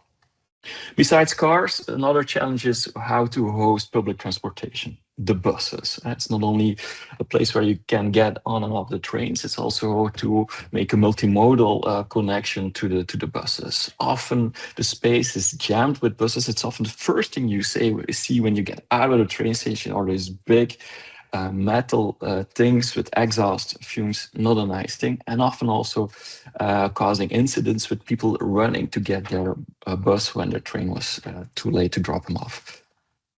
Cities are looking for other solutions, how to move the bus station to another space, to a less valuable space, cheaper space, and to give back the square to the people and to the public space, as they've been doing here in Hasselt. Something I often miss when I study master plan designs is space for adapted transportation. Think of school buses, car sharing systems, micro mobility. It's something designers often miss when they're redesigning the train station area. But those types of mobility also need space, of course. And the last technology we see more and more are those kind of self-driving vehicles. For the moment, they're still heavily funded by European subsidies, but we see them more and more. They tend to have a kind of trajectory of about 5 kilometers long, 5 to 10 stops, and they can host about 10 people at once. We have an experiment in Leuven as we speak. Another mode is, of course, the bicycle. This is unfortunately how we see a lot of train stations being cluttered, but all types of bicycles. Bicycles are becoming more and more an increasingly popular mode of transportation to reach for the train stations. But as soon as we tend to design, as we see here in St. Niklaas, a nicely designed space to park your bike, after 1 or 2 years, it proves to be too little, too late. Nice example is this one in Utrecht, Europe's largest bicycles. Over 12,000 bicycles are parked there, but it's a nice place, nicely architecturally designed, with the light coming in through those nice concrete columns, bikes being stacked on top of one another. But it's literally the red carpet which is rolled out for the cyclists. More smaller design, I have to be honest, this is not a train station, but a subway station in Copenhagen. If you look closely, you can see how the ground surface declines with just a little bit more than 40 centimeters, but it's enough to delineate in a very nice way the parking for the bikes. And you also have a nice overview over those bikes. Over 2,000 bikes are stored like this. Bicycle hotel in Norway, functioning as a kind of modest landmark where you can go on top of the roof and where you have a nice overview over the train station area as well. And also, it's important to have there the right equipment to make reparations to your bike if necessary. Nice initiative here in the United States, where with a QR code, you can also scan a manual where you can read how you can fix your bike if you don't know how to do it. More complex design, but it shows how those bicycles and those car parks can be integrated in one design, top to use Hammond's words, with office design here in Nantes, with a kind of mezzanine, with an H-shaped racing track as it looks like, but it's an easy way to find the next open spot for your bike. And it gives directly connection to the train tracks as well. More modest design in Dendermonde, small landmark where the bicycle highway enters directly into the parking lot. And on the other side, the designers propose to develop a bicycle parking lot also as a community meeting space, so you can kick out the bikes and then have a nice party with your neighbors. And from there on, discover beautiful landscape in the surroundings. Last but not least, the pedestrians. You're always running for your train, so when you are in a hurry, it's important that you can run to the train tracks in a safe way. Here in Padua, they did a nice job in making it very clear where's the space for the cars, where's the space for the pedestrians. More large-scale example in Arnhem, designed by UN Studio. They wanted to connect all the different modes of transportation in a very fluent way. They used the analogy of the bottle of Klein, a kind of mathematical analogy of a never-ending surface. Once you're in the building, you've got a beautiful overview of where you need to go next, where are the train tracks, where are the taxi stops, and so on. But unfortunately, once you exit the building, then you're on this big barrier of a very busy street. So it's important that if you design the train station area, you don't stop just at merely the plot of the train station itself, but also make the connection to the surrounding neighborhoods. That's what they did very nicely in Le Mans in France, where the old 19th century building is complemented with a light, a thin glass, how should I say it, gallery, which not only helps you to wait for the new light rail, the bus gives a connection to the bicycles, but it also connects to a new conference hall on the one side and a hotel on the other side. Modest example, you don't need to be a big city to do a good design. Here in western part of Flanders, Popering, industrial small town, where they kicked out the buses to an eccentric place so they could give back the place to a kind of small town square, and they also accommodated the bicyclists under a nice shed-like canopy, which refers to the old industrial heritage of the community. Train tracks often cut straight through our cities. They're often a morphological, but as well a psychological, social barrier in our cities. When the train passes by, barriers go down, a city stops to continue. Even it just sometimes even cuts straight through city blocks, as you can see here. This is the engineering way of solving these problems. We build a tunnel, and I'm sure you all how it smells down there. Gloomy lightning, graffiti, and so on. So how can we overcome those barriers in a more efficient way? One, we can go over the train tracks. Nice design of West 8 in Aarschot, where the bridge not only hovers over the train tracks, it will also give you a quick access to the platforms itself, nicely integrated on the right side, and that kind of typically leftover space on the left side, they used it to integrate the bicycle storage under it. As you can see, nicely, it gives a facade to the square, but as you can see, there's still a huge job to do on the square itself. Small example, in Mikkeli in Finland, the train tracks cut off a nice part of the city from the lake. Also there they use the same technique of a kind of cantilever bridge giving direct access to the train tracks, but it also hosts a small courier office where you can give your packages and then the cycle courier goes away with it. Larger design, not only over the train tracks, also the highway designed by Kobe in a smaller train station in Copenhagen, which also protects you from the wind and the rain. And I really like the way how they use the wooden material, gives a cozy feeling to it. Another strategy is, of course, of going under the train tracks. Here you see a more landscape-ish type of design, where the topography is used to go under the train tracks, designed by Haptic. And they use the leftover space under the train tracks in a very intelligent way to put there the typical train ticket shops, food shops, restaurants, and so on. The strategy has been realized in Rietberg-Zeist, designed by Arcadis, where you can see how the landscape goes under it, and instead of a small tunnel of merely 2-3 meters here, you can have even a long perspective under the train tracks. On one side, the waiting room, on the other side, under the train tracks, efficiently made use of the space as a bicycle storage place. Third option is manipulating the train tracks themselves. You can either lower the train tracks as they proposed here in Turnhout, but I have to warn you, this is a very expensive solution. Train tracks tend to incline or decline only by 0.8%. That anyway, you're in Valencia, they moved the train tracks underground, repurposed the old train station as a kind of community space. And they did a good job because even underground, you can still have the daylight coming in. Or you can move the train tracks above ground. Here, what they did in Copenhagen, design by Kobe and a more on the threshold with the harbor.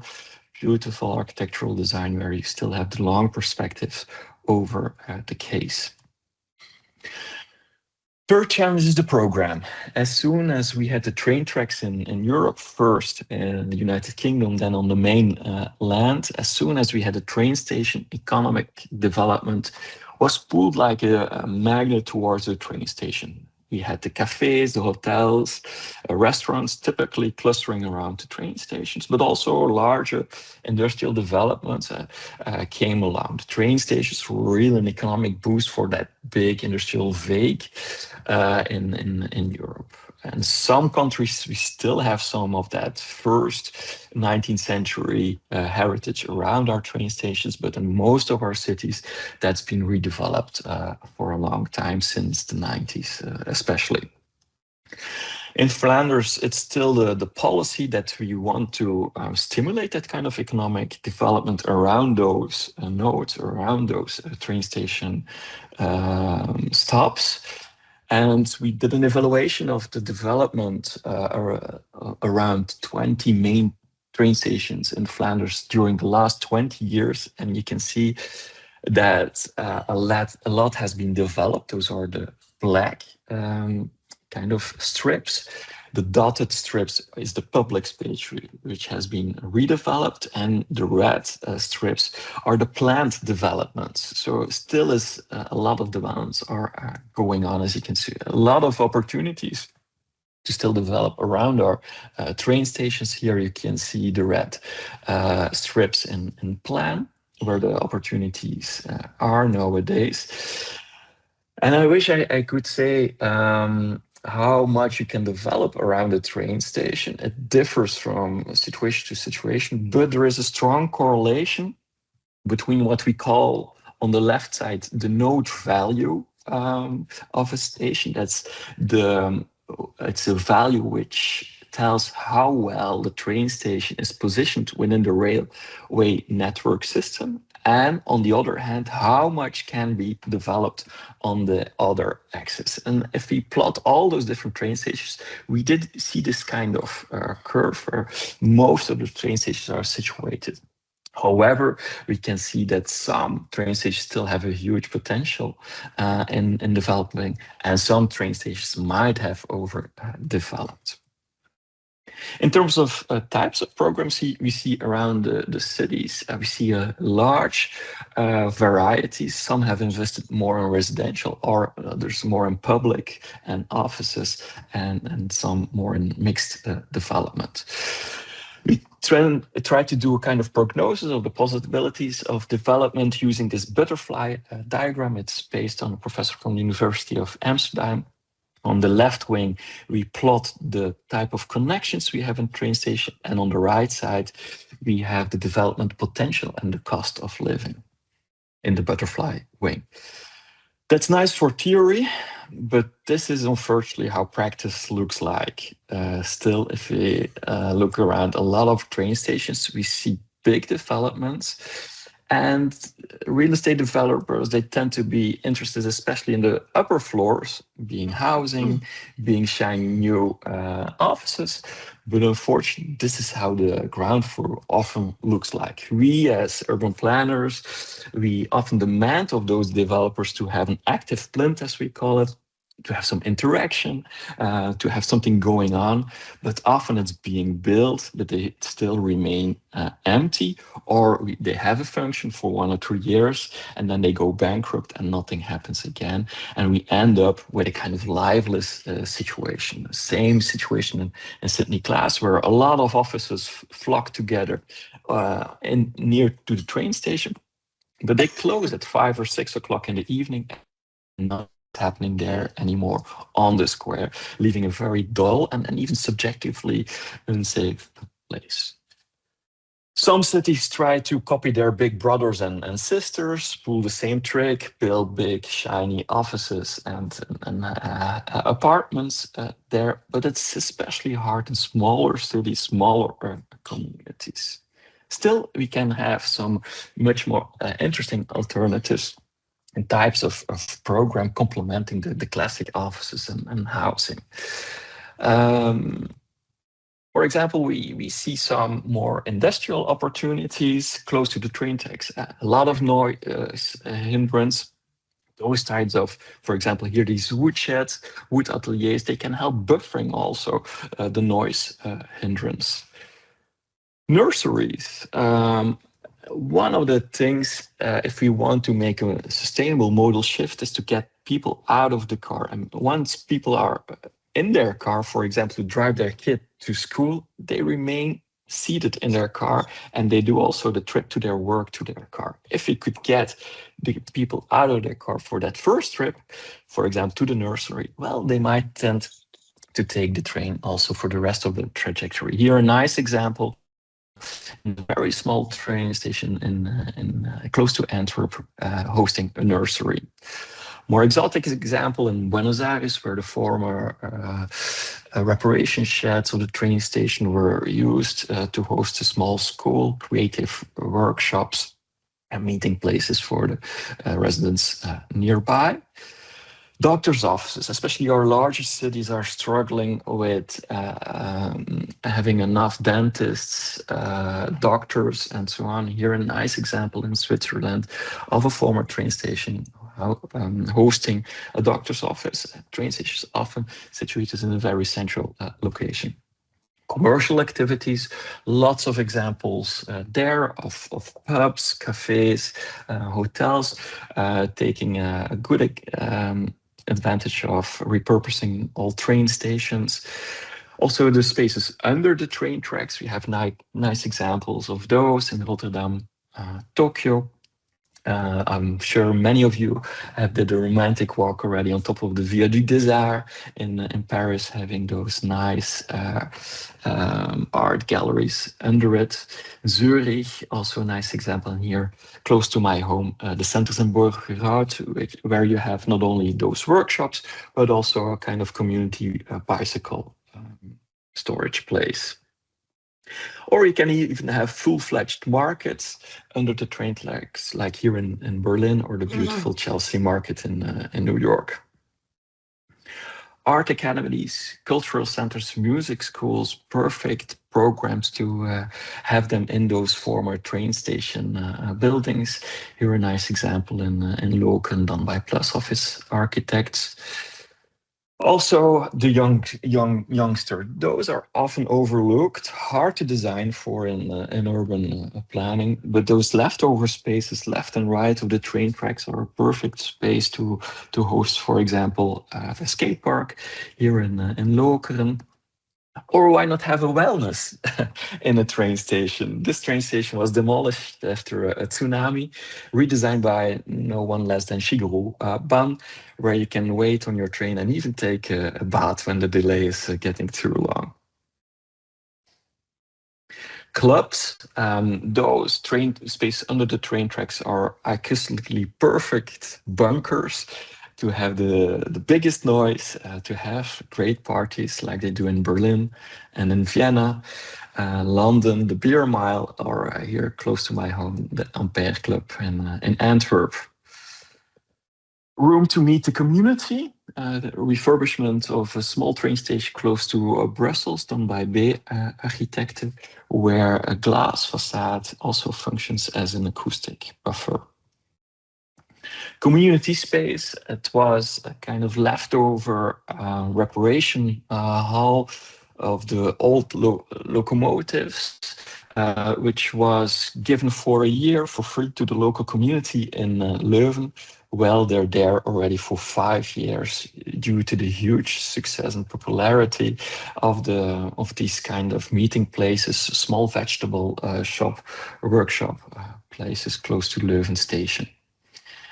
Last mile logistics spread over Europe. We see also transformation of trains, train wagons hosting these kind of small kind of distribution systems for last mile logistics.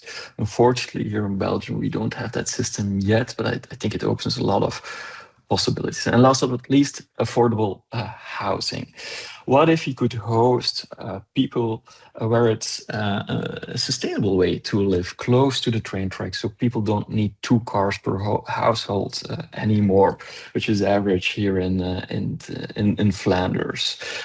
Can't we use this kind of community, a kind of public owned land, often to build affordable housing? Here are 2 nice examples, one in Switzerland, one here in Brussels.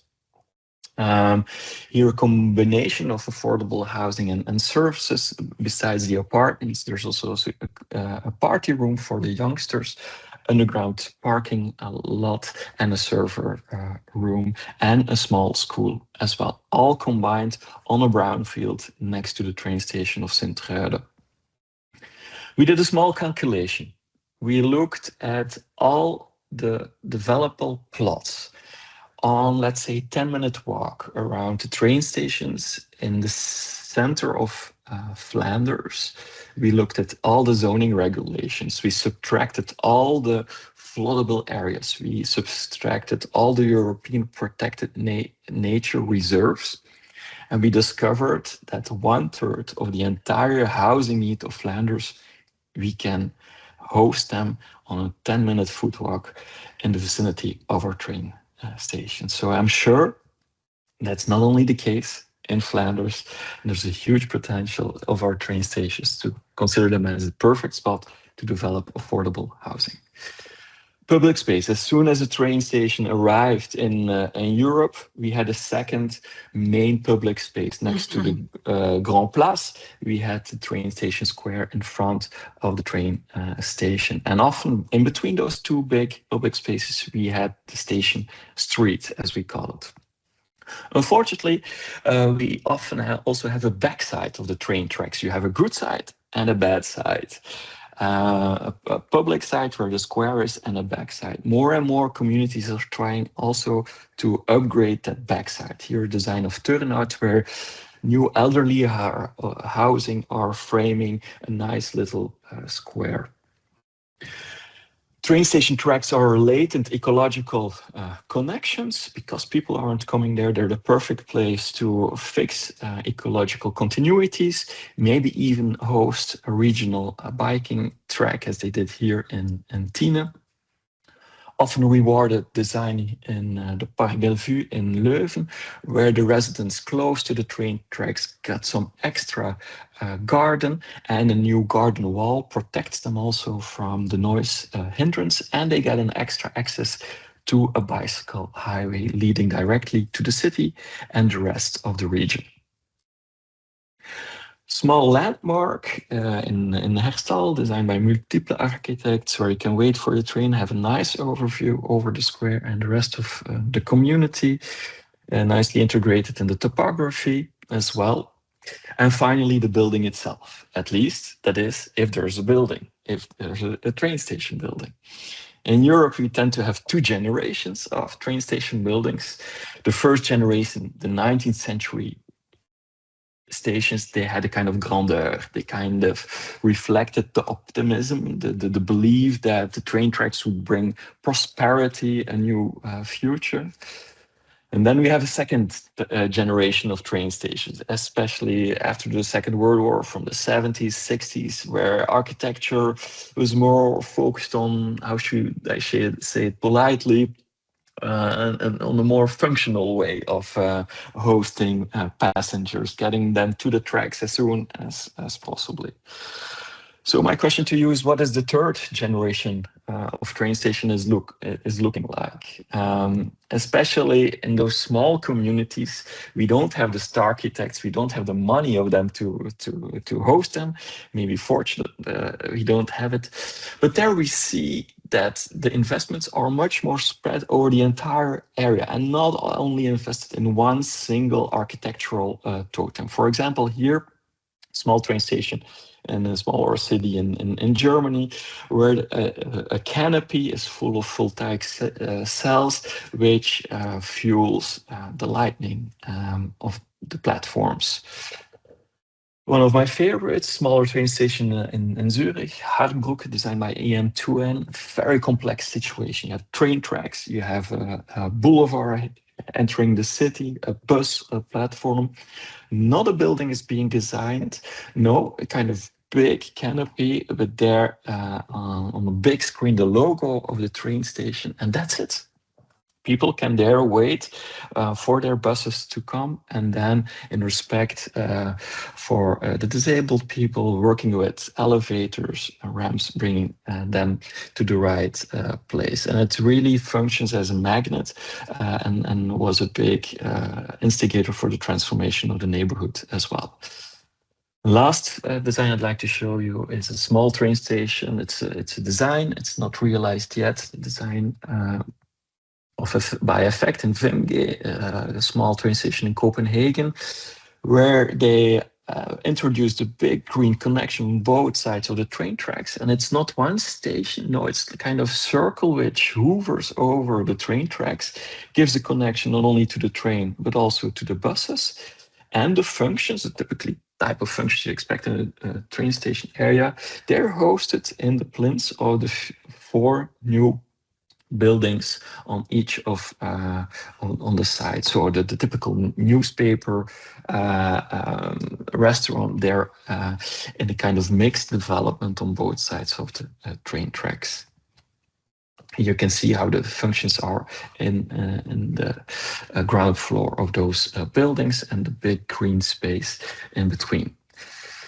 So these are the 5 takeaways I'd like to give you. If you're redesigning a train station area, one, look not only at the train station and not only at the trains as a source of mobility, also the bikes, public transportation, shared mobility, pedestrians.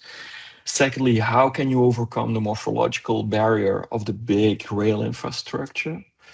3, what type of program does the neighborhood need next to the train station? 4, how can we develop the train station also as a place to meet, to have proper public space there?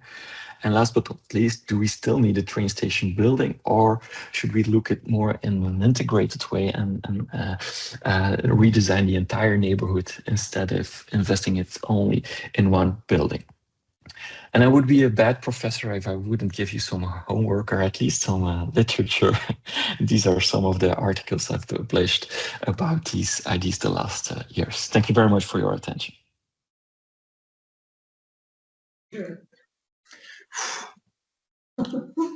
Yeah, Martin, thank you.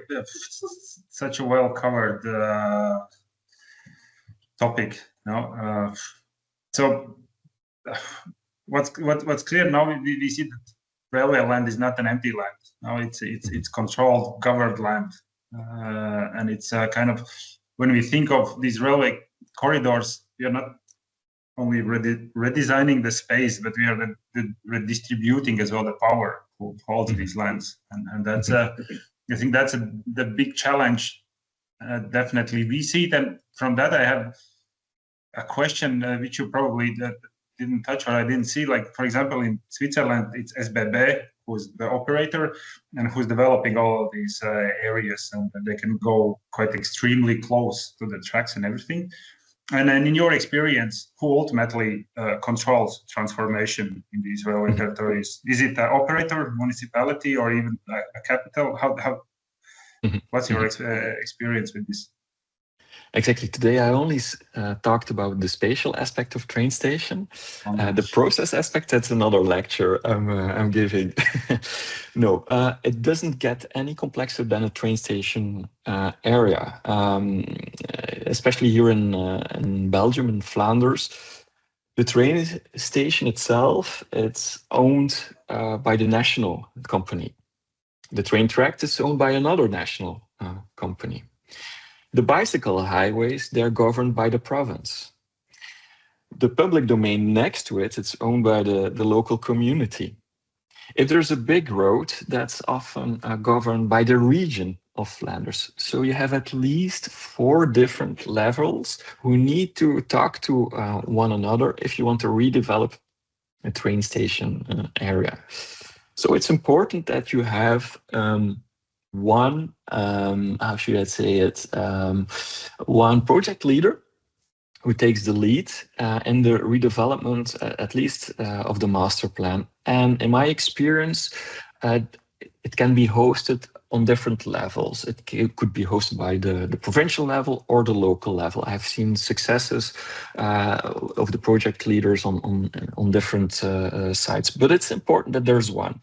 In the past, unfortunately, we had plans being developed either by the national railway company and at the same time by the local community. And so at some point they had 2 master plans and there was nobody to decide. In the Netherlands, for example, they have a spoorbouwmeester, kind of government architect who's responsible for the redevelopment of the train stations. Here in Flanders, we have the government architect. Those kind of neutral institutes, they could help to be kind of broker, should I say, to mediate between all those levels of governance. Yeah. Okay, great. Thank you. So, Helena, yeah?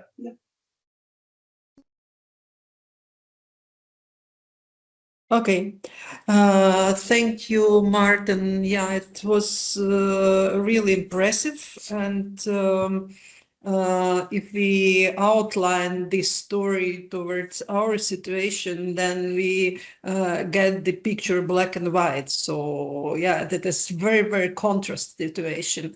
And my question also concerns the process. Yeah, because typology, it's very diverse. Yeah, but I think that we have seen also in other countries. But the process in Netherlands, in UK, and in Sweden, the railways are also doing very good, but Belgium, to me, is exceptional. So I see I have seen the last maybe 15 years a huge number, and you see in the urban tissue systematic approach. That is not just one city, something decided, but you see this systematic approach. And the examples are just excellent. What you have shown, this Leuven station, okay, it's not so green, but it still works just amazing. And it is a real example. You haven't spoken about Spoor North. Yeah, it is a very interesting project in Antwerp. And Antwerp is also the one of the leaders in Belgium. My question is, what do you think? Who have contributed to this? So that is long process. Who have contributed to this systematic approach? That is first. And why do you think we are so much behind it? So, yeah, I don't ask how we can facilitate it, but that's a very complicated question. Yeah, but yeah.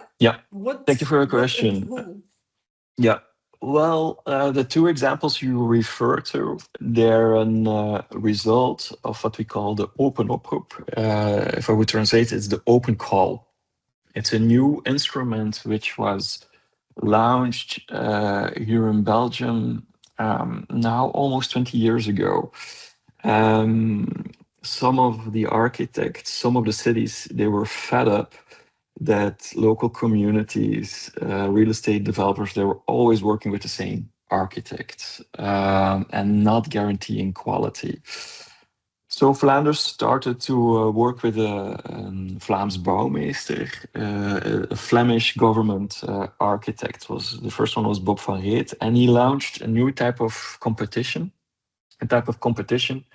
which has been copied in the Netherlands and in France even as we speak. And it's a kind of competition which is open to everybody. You don't need to have a portfolio where you already built 5 city halls the last 5 years of over 20 million euros of budget. No, it's open also to younger offices, and it's also open to European offices. So it opened up the market.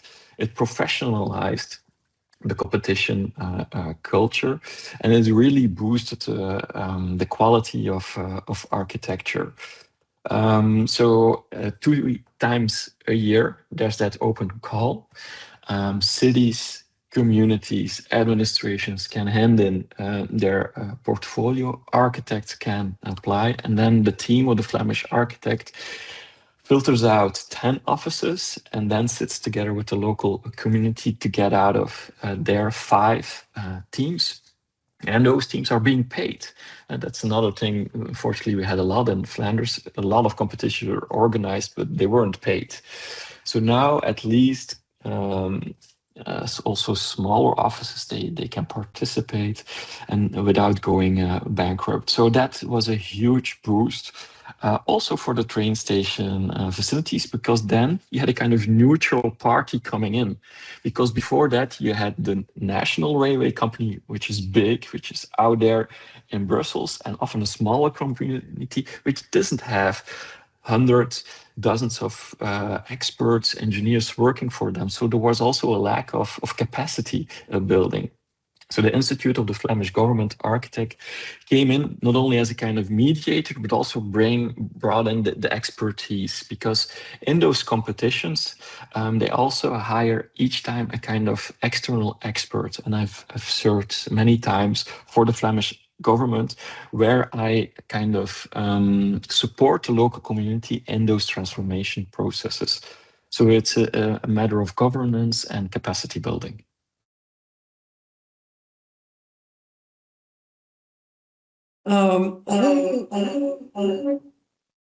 Sorry, one room. Who paid this? So the first, thank you for stressing the role of Vlaams bouwmeester, the Flemish architect, because being we 2 years ago we closed the city architect agency. And I hope that our politicians will recognize the necessity to have it and will bring it back. Yeah, but another one, who is paying for this participants of competitions? That is railway station company or it's both. So in a typically competition for a train station, it's both the train station company, national level, and also the local community who pitches in. The team of the Flemish architect, like the hourly wages, that's paid by the Flemish government. It's a kind of service being rendered. And I have to be honest, it's not a privilege of big cities of having the nicest examples, at least not here in Flanders. Also small towns, Liedekerk of all places, small community in the middle of Flanders who did a really nice job. It doesn't have to do with any type of political party neither. I've seen examples spread over all political parties, but it starts with a political local will also of doing something about it. So it's a combination of budgets. It's an expensive project, but if you can spread it over the national railway company, the local community, sometimes also the province pitches in to have a bicycle highway, for example, or to have a kind of buffer place for water. That's also another type of funding where you sometimes can get in European funding as well. So it's often, in my experience, a combination of different posts to have sufficient funding. And the advantage is if everybody contributes, then everybody feels responsible as well, and you get a more positive mindset in those processes. Yeah.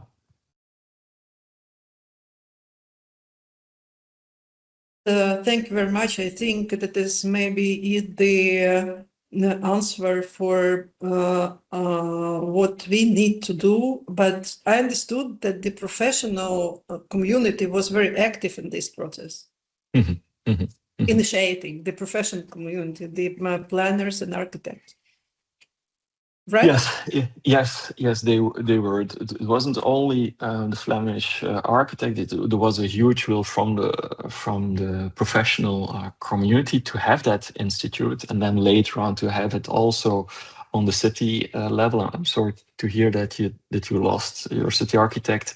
Some of our city architects, they have been under a lot of pressure as well when we had different political communities, but each time what saved us were the nice project they managed to realize. And we got to the press and we said, look at all those nice projects which now define the image of the city.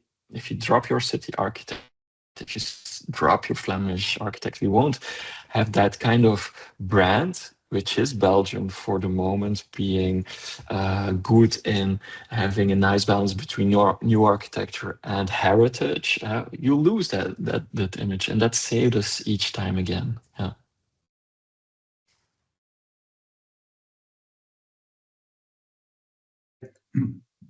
Thank you, Martin. So we reached the end of today's webinar, and it was quite perspectives and scales we looked on, and we know what connects all of it is that housing is not a standalone object. It sits in this intersection between design, policy, environment, economy, and mobility. And the real innovation we discussed today is not a single model.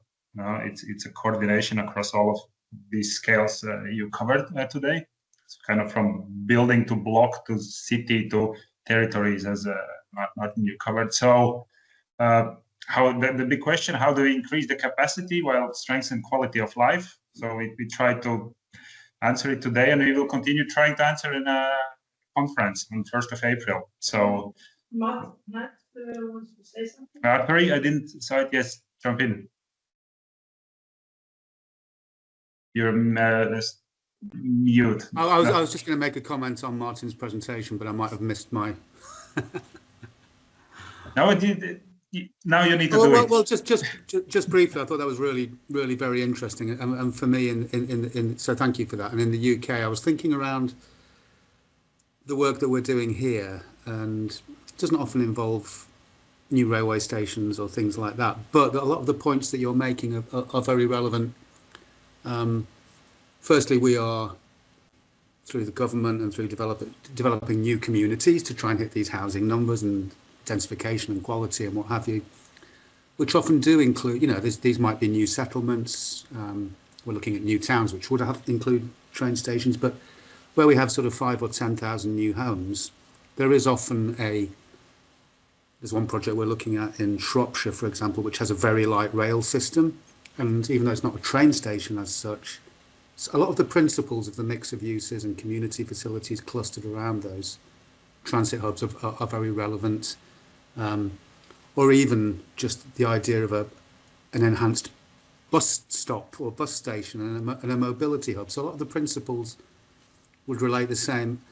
I think that's new settlements. Also for existing settlements and regeneration initiatives, there has been some interesting work which you're probably aware of in some of the London boroughs by groups like HTA Design, who've looked at, if you took, for example, within half a mile of a underground station where you have a sort of interwar suburb, how could you increase density in different ways around there? And the numbers of new homes that are created is massive.